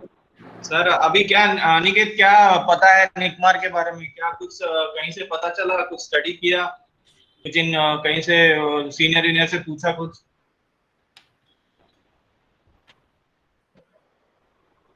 हाँ सर, उसकी एक एंट्रेंस एग्जाम होती है, इतना पता चला। उसके यहाँ से अपन निकमार्क में एडमिशन ले सकते हैं। ओके तो वही सिंपल तो वही है कि पहले आपको एंट्रेंस एग्जाम देनी है, वो रिटर्न होती है, फिर उसके बाद आपका पर्सनल इंटरव्यू होता है, कहीं कभी कभी ग्रुप डिस्कशन भी हो जाता है। तो ये है, उसके बाद जब आप सिलेक्ट होते हो तभी आपको ब्रांच और आपको कैंपस अलॉट होता है। अभी के डेट में गोवा, हैदराबाद और पुणे, उसके बाद अभी बीच में इधर भी आया था, इंदौर में भी आया था, दिल्ली में भी आया था, बट जो मदर कैंपस है वो है पुणे। पुणे में बहुत सी ब्रांचेस है, 4 to 6 ब्रांचेस है, जिसमें जो मदर ब्रांच है वो है एडवांस कंस्ट्रक्शन मैनेजमेंट, तो उसको बोलते हैं एसीएम। उसके बाद एक और है प्रोजेक्ट इंजीनियरिंग मैनेजमेंट, उसको बोलते हैं पैम। ये 2 ब्रांच बहुत अच्छी है, लेकिन अगर आप थोड़ा फीस स्ट्रक्चर भी देखिएगा, इसका फीस स्ट्रक्चर 10 लाख प्लस है। तो वो पॉइंट भी है, जब आप सोचोगे निकमार के बारे में तो ये भी सोचना कि आपको 10 लाख का फीस बियर करना है। और जो प्लेसमेंट रेशियो है अभी 90% है। 90% आपका मतलब 100 में से 90 लोग जो है वो प्लेस हो जाते हैं निकमार। और कुछ अनिकेत, और कुछ जानना है इसके बारे में?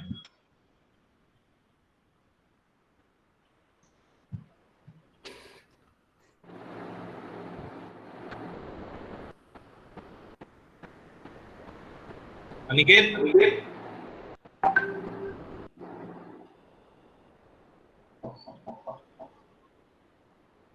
ओके सर, नेक्स्ट क्वेश्चन लेते हैं।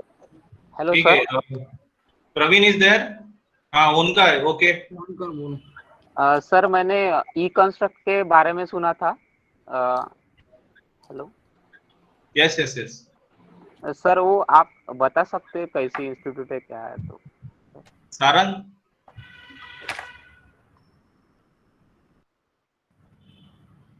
ई कंस्ट्रक्ट आई थिंक मुझे काफी ज्यादा डिटेल में नॉलेज नहीं है, क्योंकि अभी मैं उस फील्ड से रिलेटेड, मतलब मैं ज्यादातर उस चीज के बारे में नहीं, पढ़ाई के बारे में नहीं जान रहा हूँ। तो इतना मुझे पता है कि ई कंस्ट्रक्ट में आपको मैक्सिमम सभी कोर्सेज के बारे में पढ़ाया जा रहा है। Am I correct Onkar? Yes sir.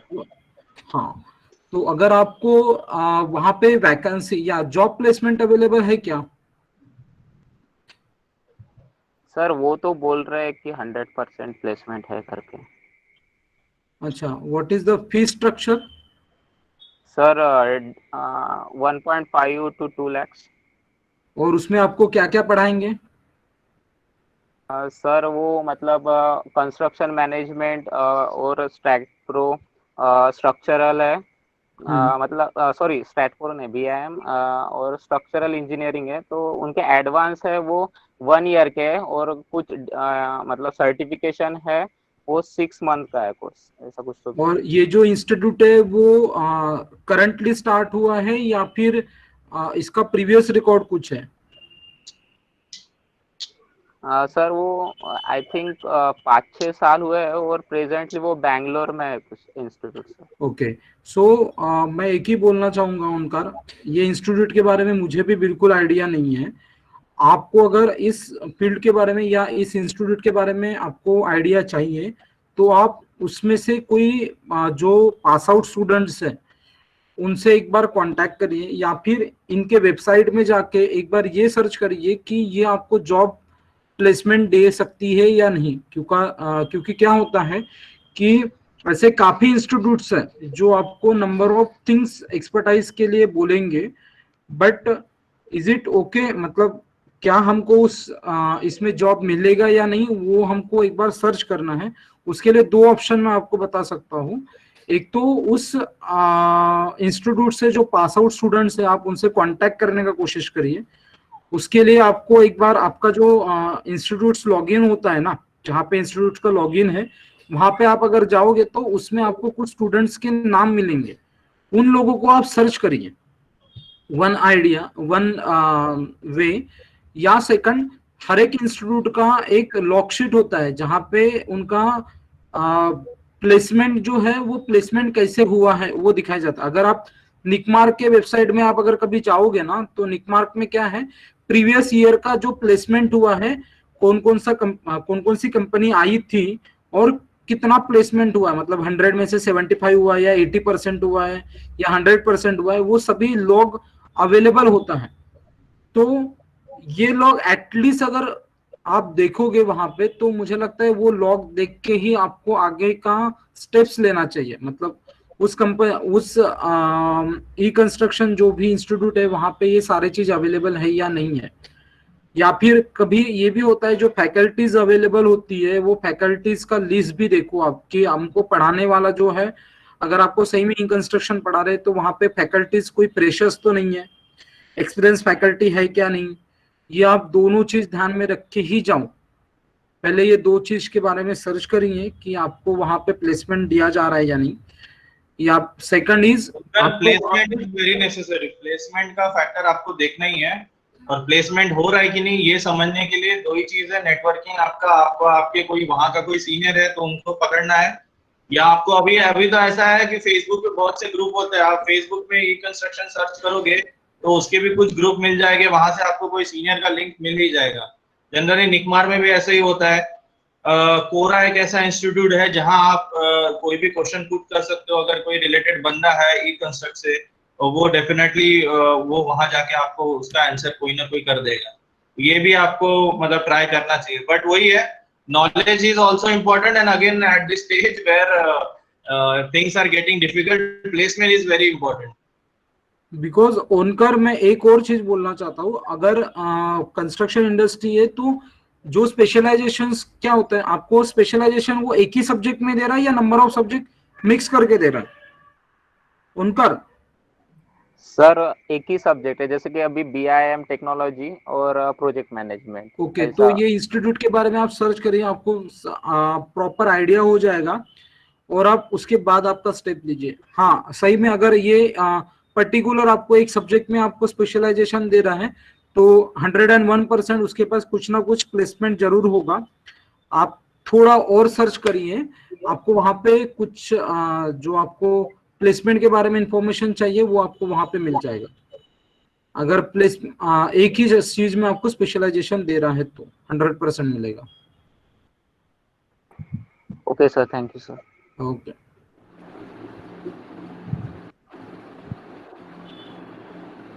Praveen है हमारे साथ। प्रवीण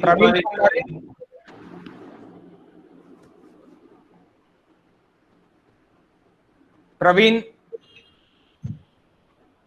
सो इन शॉर्ट मैं Praveen, if Praveen is listening, in short मैं आंसर कर देता हूँ कि यस, आपने कोई भी कोर्स भी किया होगा तो आप अगर कोई इंजीनियरिंग कर रहे हो, अगर आपने जैसे लिखा है सिविल इंजीनियरिंग, तो you will always be a basic civil engineer. आप एमटेक कर लो, MBA कर लो, कुछ भी कर लो, आप सिविल इंजीनियर ही रहोगे।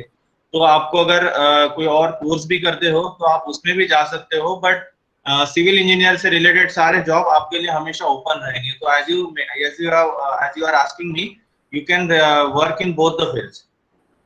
Karan is there with us? Yes, sir. Yeah, Karan. So you are in second year और graduation construction में. Okay, so what is your strength, Karan? क्या लगता है आपको? क्या लगता है? कर पाऊंगा सर कंस्ट्रक्शन फील्ड में, कर पाऊंगा सर कंस्ट्रक्शन फील्ड में, यानी अभी से अगर नहीं, बराबर आप जरूर करेंगे यार, बिल्कुल करेंगे। बट मैं बोल रहा हूँ कि अभी आपको क्या लगता है, आप आर्ट्स को देख के आपको क्या लगता है, आप में स्ट्रेंथ क्या है, टेक्निकल से रिलेटेड या अपने फील्ड से रिलेटेड क्या लगता है? एक चीज जो लगता है आपको, हाँ सर ये बहुत ये सर लग रहा है कर पाऊंगा, क्योंकि अभी सेकंड ईयर है सर, फर्स्ट ईयर तो ऐसे ही चला गया। नहीं बराबर, सेकंड ईयर तो मतलब मैं पूछना चाह रहा था कि जैसे क्या होता है, जैसे कुछ स्टूडेंट्स होते हैं कि साल भर नहीं पढ़ते लेकिन 15 दिन में पढ़ के 70-75% ले आता है। सो this is I feel somewhere is again a talent, again a strength कि हाँ भाई साल भर नहीं पढ़ा लेकिन 15 दिन पढ़ के भी 70%, ये एक स्ट्रेंथ हुआ। कुछ लोग होते हैं कि सर मैं डरता नहीं हूँ, मेरा विल पावर बहुत स्ट्रांग है, मेरे पास कल 10 के 10 सबमिशन है ना, तो आज रात भर जाग के कर दूंगा, हो जाएगा मेरे से। तो ये सब भी स्किल्स होते हैं। अभी के लिए एडवाइस यही करूंगा कि अपना जो पढ़ाई कर रहे हो उस पे ध्यान दो, और सभी से ये रिक्वेस्ट है दोस्तों कि अपार्ट फ्रॉम स्टडीज कुछ हॉबीज पे भी फोकस करो, या कुछ ऐसे जिससे आपका टीम लीडर वाला, टीम मेंबर वाला, टीम लीडर वाला स्किल्स भी डेवलप हो साथ में, जैसे कुछ ग्रुप एक्टिविटी हो गया, और कम्युनिकेशन स्किल्स पे आप काम कर सकते हो थोड़ा बहुत, है ना। और हमेशा अपने आप में कॉन्फिडेंस लाने का ट्राई करो, किसी से डरना नहीं है। हमेशा याद रखना दोस्तों, फियर इज अ चॉइस। आपको जिस चीज से डर लगता है ना उसमें ज्यादा घुसने का। अगर आपको मैथ्स से डर लगता है, आपको लग रहा है मैथ्स नहीं आ पा रहा है मुझे, बहुत लोगों को मैथ्स से डर लगता है, तो बिल्कुल उसी को ज्यादा ट्राई करने का। ये fear is will always remain your choice. आपको लगता है कि मुझे डर, मतलब ये मैं मैथ्स मुझे नहीं आता, मैं मैथ्स को देखूंगा नहीं, तो आपको हमेशा मैथ्स से डर लगेगा।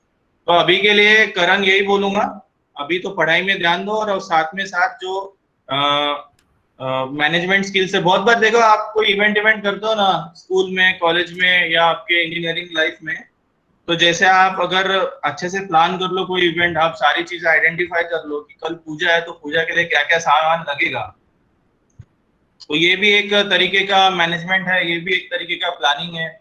और वो पूजा के लिए कोई सामान लाना है तो किससे क्या करवाना है, हो सकता है कोई मार्केटिंग स्किल्स में बहुत अच्छा होता है, हाँ भाई तू बहुत अच्छा है मार्केटिंग स्किल्स में और निगोशिएशन स्किल्स में, तो वो भी तुम अगर उसको भेजते हो तो जनरली ऐसा होता है कि तुमने एक अच्छा स्किल्स यूज किया, अच्छा पर्सन यूज कर लिया। ये सब भी धीरे धीरे अपना डेवलप करता है। और एक चीज मैं ऐड करना चाहूंगा शायद करण के लिए। हाँ करण, अभी आप सेकंड ईयर में हो, सो अभी आपके पास और 2 साल है, आपको नंबर ऑफ सब्जेक्ट्स अवेलेबल है। आपका जो डिसीजन मेकिंग है, जैसे मैंने पहले भी बोला कि सिविल इंजीनियरिंग में सिर्फ फील्ड जॉब एक जॉब नहीं है, there are number of jobs available in civil engineering. मतलब आपके पास, आप खुद का इंडस्ट्री डाल सकते हो, या फिर आप एस्टिमेशन कर सकते हो, वैल्यूएशन कर सकते हो। तो there are number of opportunities और number of fields available in civil engineering. तो जब आप जो नए नए सब्जेक्ट्स पढ़ोगे, लाइक आपके पास अभी एस्टिमेशन आएगा, मैनेजमेंट आएगा, सेकंड ईयर में तो मैनेजमेंट नहीं रहेगा आपके, जैसे जैसे आप नेक्स्ट ईयर में आप जाते जाओगे तो नंबर ऑफ सब्जेक्ट, तो आपका इंटरेस्ट जो है वो आपका इंटरेस्ट डेवलप होना स्टार्ट होगा नए सब्जेक्ट्स में। तो उसके बाद आप एक डिसीजन ले पाओगे कि मुझे किस सब्जेक्ट में मुझे ज्यादा फोकस करना है, ताकि मैं उसी सब्जेक्ट के ऊपर ध्यान देके मैं अपना स्किल सेट्स डेवलप कर सकूं। अगर मुझे डिजाइन के ऊपर ध्यान देना है तो डिजाइन सेकंड ईयर में आपको जो आपने एक सब्जेक्ट पढ़ा, उसी से रिलेटेड आपको थर्ड ईयर में और भी काफी सब्जेक्ट्स है जिसमें आप डिजाइन के बारे में और काफी अच्छी मतलब नॉलेज आप गेन करोगे, और देन आपका स्किल सेट उसी फील्ड में आप डेवलप करते जाओगे। There are number of subjects and number of fields in the civil engineering. सो आप अभी उस फील्ड में, मतलब आपके जो नॉलेज है, आपका जो नॉलेज आपको इंजीनियरिंग में मिल रहा है वो ज्यादातर अच्छा लेने की कोशिश करो, और देन आपका इंटरेस्ट आप किस में डेवलप करना चाहते हैं, उस बेसिस पे आप आपका स्किल्स साथ साथ नॉलेज भी बढ़ाया करो। Karan, are you happy with this answer और हाँ नॉट? सर, हाँ सर। और सब लोग अपनी इंजीनियरिंग प्लीज एंजॉय करो, ज्यादा टेंशन मत लो। नहीं सर। बस अपने लाइफ में एक गोल रखना, एक प्लान रखना कि कैसे क्या करना है। मुझे लगता है मैं ये बन सकता हूँ, तो बस ये नहीं कि मैं ये भी बन सकता हूँ, वो भी बन सकता हूँ, वो भी कर लूंगा, ये भी कर लूंगा। कर सकते हैं सब कुछ, बहुत लोग मल्टी टैलेंटेड होते हैं, बट कोशिश करो कि एक अपना गोल सेट कर लो, अपने आप को लिमिट कर लो कि यार अब बहुत हो गया, मुझे मैथ्स भी पसंद है, मुझे क्रिकेट भी पसंद है, लेकिन अभी के लिए चलो मैथ्स सिलेक्ट कर लेते हैं। ठीक है, any more questions? Swapnil? Yes yes, और कोई क्वेश्चंस होंगे तो आपके मुझे मेल कर सकते या फिर मुझे बता सकते, मैं सर का मेल आईडी आपको प्रोवाइड कर सकता, दोनों का भी, तो डायरेक्टली आप मेल से कांटेक्ट में रह सकते। अगर कोई क्वेश्चन होगा तो लास्ट में अभी आप बोल सकते हो, कोई भी एक दो क्वेश्चन हो गए तो हम ले सकते हैं। हमारे पास अभी टाइम बहुत कम है, एक्चुअली नियर अबाउटली 2 आवर्स का सेशन हो रहा है, और ये सेशन ने सबसे ज्यादा क्वेश्चन आंसर्स वाला रहा। मुझे बहुत अच्छा लग रहा है कि सबसे ज्यादा क्वेश्चंस आपने आज के, जैसे कि अक्षय का क्वेश्चन था कोऑर्डिनेशन का, तो अभी जो जैसी कोऑर्डिनेशन तो आपने दोनों सर से सीख ही लिया होगा, सारंग सर और साहिल सर ने जैसी कोऑर्डिनेशन सर के आपके पूरे आंसर्स दिए, तो यहाँ से तुम एक और एक सीख ले सकते कि कोऑर्डिनेशन किस तरह किया जा सकता है।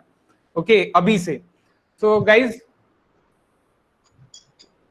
Hello guys sir. कुछ और होगा तो पूछो। हाँ सर, एक आधी स्टूडेंट को पर्टिकुलर मतलब सॉफ्टवेयर का हर चीज नॉलेज है, उसने खुद होके सीखा है यूट्यूब से वीडियोस देख के, तो उसको रिज्यूमे में, और एक्चुअली उसके पास सर्टिफिकेट्स नहीं रहेगा, तो उसे रिज्यूमे में वो मेंशन करना चाहिए।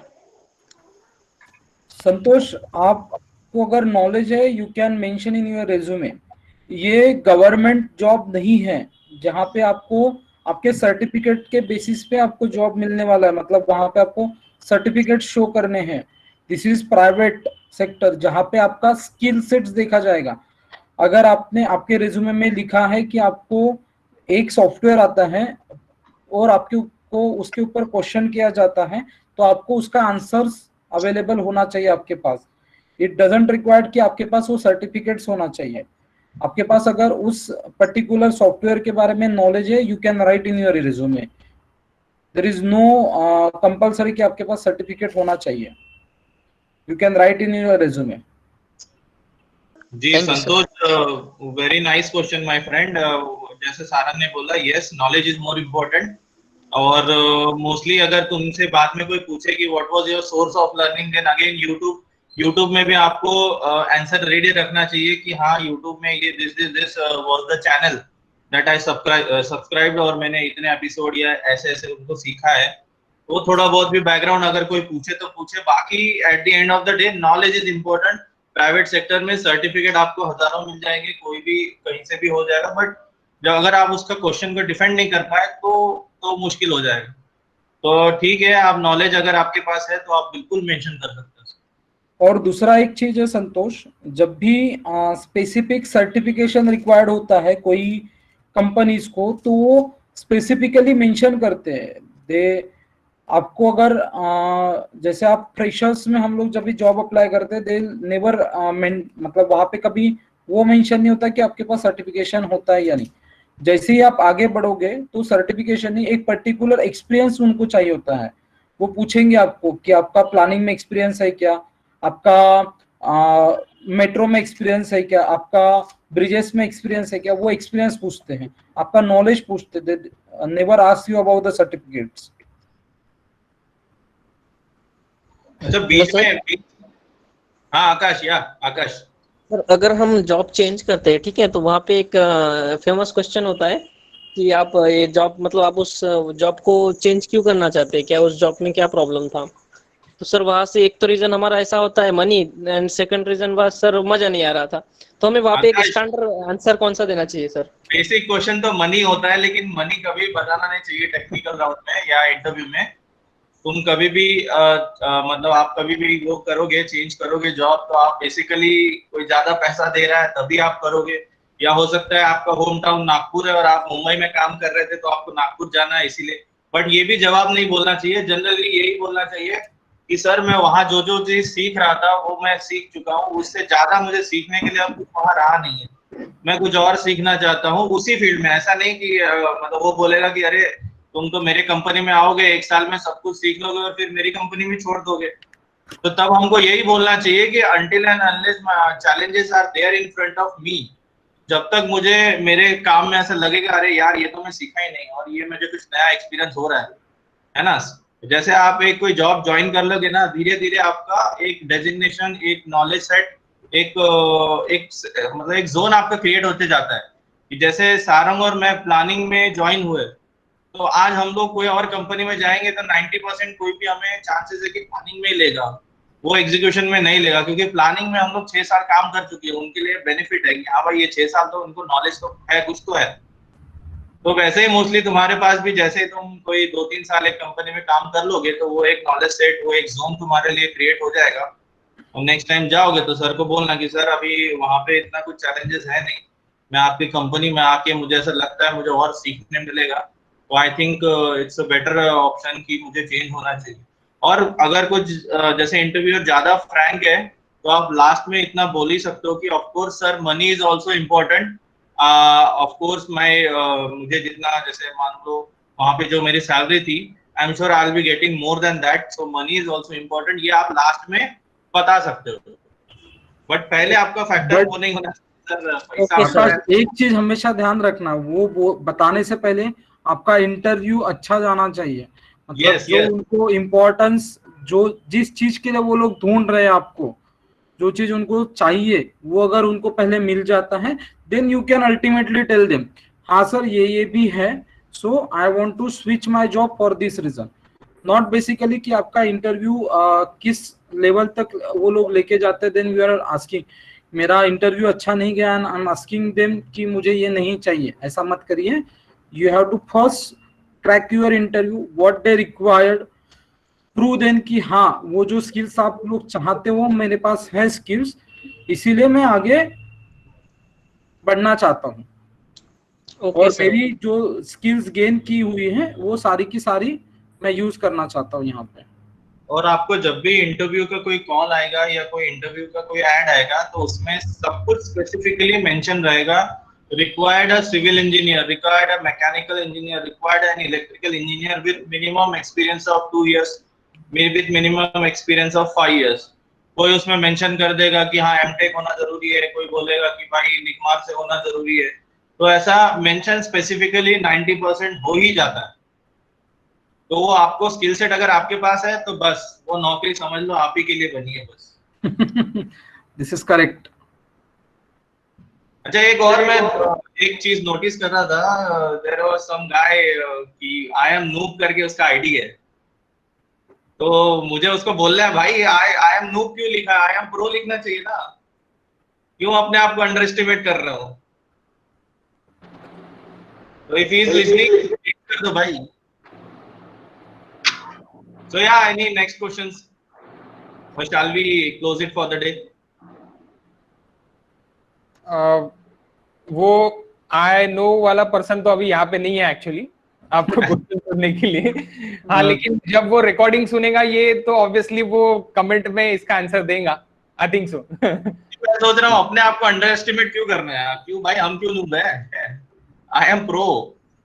गाइज और एक चीज है, अगर आपको किसी को भी कुछ भी क्वेश्चंस है या फिर कुछ क्वेरी है तो आप स्वप्निल से डायरेक्टली कोऑर्डिनेट करके वो क्वेश्चन का आंसर ले सकते हो, या आप ईमेल आईडीज ले सकते हो जहां पे आप अपना क्वेरीज डालिए।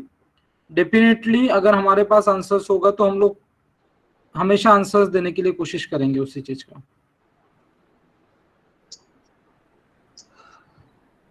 गाइज जो भी क्वेश्चंस रहेंगे, जैसे सर ने बताया कि सर मुझे मेरे पास मेल आईडी छोड़ देंगे तो मैं आपको मेल आईडी प्रोवाइड कर दूंगा, और मेल आईडी प्रोवाइड करके आप डायरेक्टली उनको मेल से कनेक्ट रह सकते हो।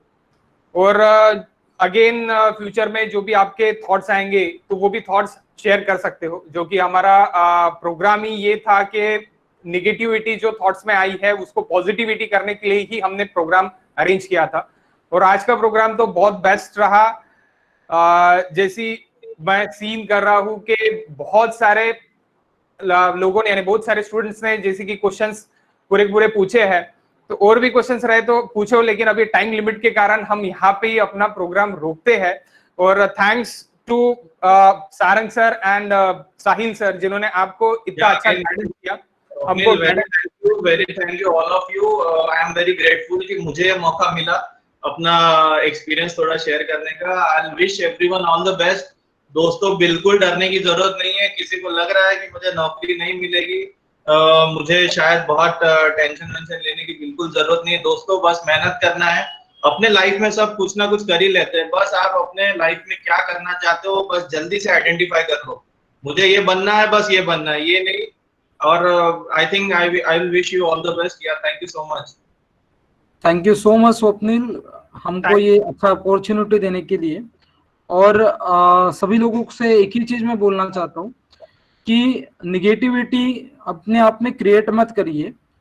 जो हमारे चांसेस होते हैं, किसी का लक या फिर किसी का कॉन्टैक्ट या फिर किसी का नॉलेज बहुत अच्छा होता है जिसको काफी जल्दी नौकरी लग जाता है या फिर काफी जल्दी वो उस लेवल तक पहुंच जाता है। सब लोग जल्दी पहुंचेंगे ये जरूरी नहीं होता है, ठीक है।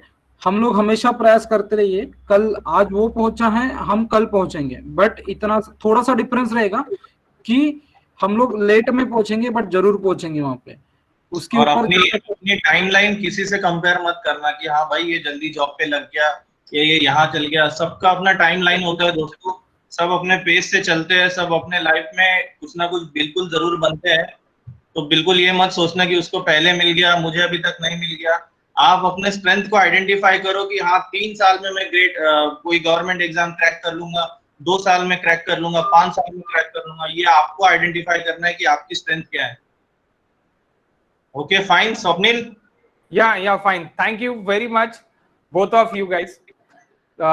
So मजा आई आज का सेशन करके, मुझे तो बहुत ज्यादा अच्छा लगा। So thanks to Sarang and thanks to Sahil. मैं कुछ अनाउंसमेंट करना चाहता हूँ अभी के नेक्स्ट टॉक्स भी रहने वाले हैं। जितने भी 3 डेज में मुझे टॉक्स लेना था एक्चुअली नहीं हो सका, क्योंकि अभी यही टॉक आप समझ लो कि 2 घंटा चला। तो नियर अबाउटली मैंने सोचा था कि 45 मिनट के टॉक्स रहेंगे, लेकिन वो 45 मिनट्स के टॉक्स नहीं रहते थे। इसीलिए मैं डेली एक ही टॉक यानी अरेंज कर रहा हूँ। सो नेक्स्ट कल भी टॉक रहेगा, परसों भी रहेगा एंड संडे को भी रहेगा। उसका शेड्यूल आपको जैसी अभी यहाँ पे मिला है, तो जैसी आपकी मेल आईडीज आप फीडबैक फॉर्म में फॉर्म भरोगे, फीडबैक फॉर्म मैंने लिंक पे डिस्क्रिप्शन में डाला है, यानी आपके चैट बॉक्स में डाला है, तो आप वहां से ये भर सकते फीडबैक फॉर्म के थ्रू भी आपको मेल आ जाएगा। और यही सेम लिंक पे आप कल भी और परसों भी और संडे को भी ज्वाइन कर सकते हैं। संडे को IES अब गेडाम सर का लेक्चर है, सचिन गेडाम सर का 7 PM को, एंड सैटरडे को 7 PM को IT सेक्टर्स वालों के लिए स्पेशली लेक्चर है IT सेक्टर से। तो उसका शेड्यूल 7 PM को ही रहेगा, या फिर थोड़ा बहुत ऊंच नीच यानी कम ज्यादा हो सकता, यानी बढ़ सकता है या फिर कम हो सकता है। तो वो मैं इन्फॉर्म कर दूंगा मैसेज के थ्रू, जैसे भी आपको अभी तक मैसेज मिले हैं वैसे। ओके, बिकॉज ऑफ ये बहुत बड़ा सेशन था, इसको 3 दिन में मैं एडजस्ट नहीं कर पाया, इसीलिए ये सेशन मैं पोस्टपोन कर रहा हूँ अप टू संडे तक। और गाइज जो भी मैंने कंपटीशन रखा था, नॉक योर थॉट कंपटीशन, तो वो कंपटीशन कल क्लोज होगा लास्ट तक। तो उसकी भी लिंक आपको मेल्स पे प्रोवाइड की जाएंगी, या फिर आपके पास है तो आप अपने सीड एकेडमी के यूट्यूब चैनल पे जाके वहां पे नीचे डिस्क्रिप्शन में लिंक्स दिए, वहां से भी आप कर सकते हो और नॉक योर थॉट कॉम्पिटिशन्स में आप हिस्सा ले सकते हो। कल शाम तक रहेगा और उसका रिजल्ट संडे को जो लास्ट सेशन रहेगा अपना, वहां पे मैं रिजल्ट शो करूंगा। Okay guys, thank you very much and इतना यानी अटेंड करने के लिए और क्वेश्चंस आपके देने के लिए।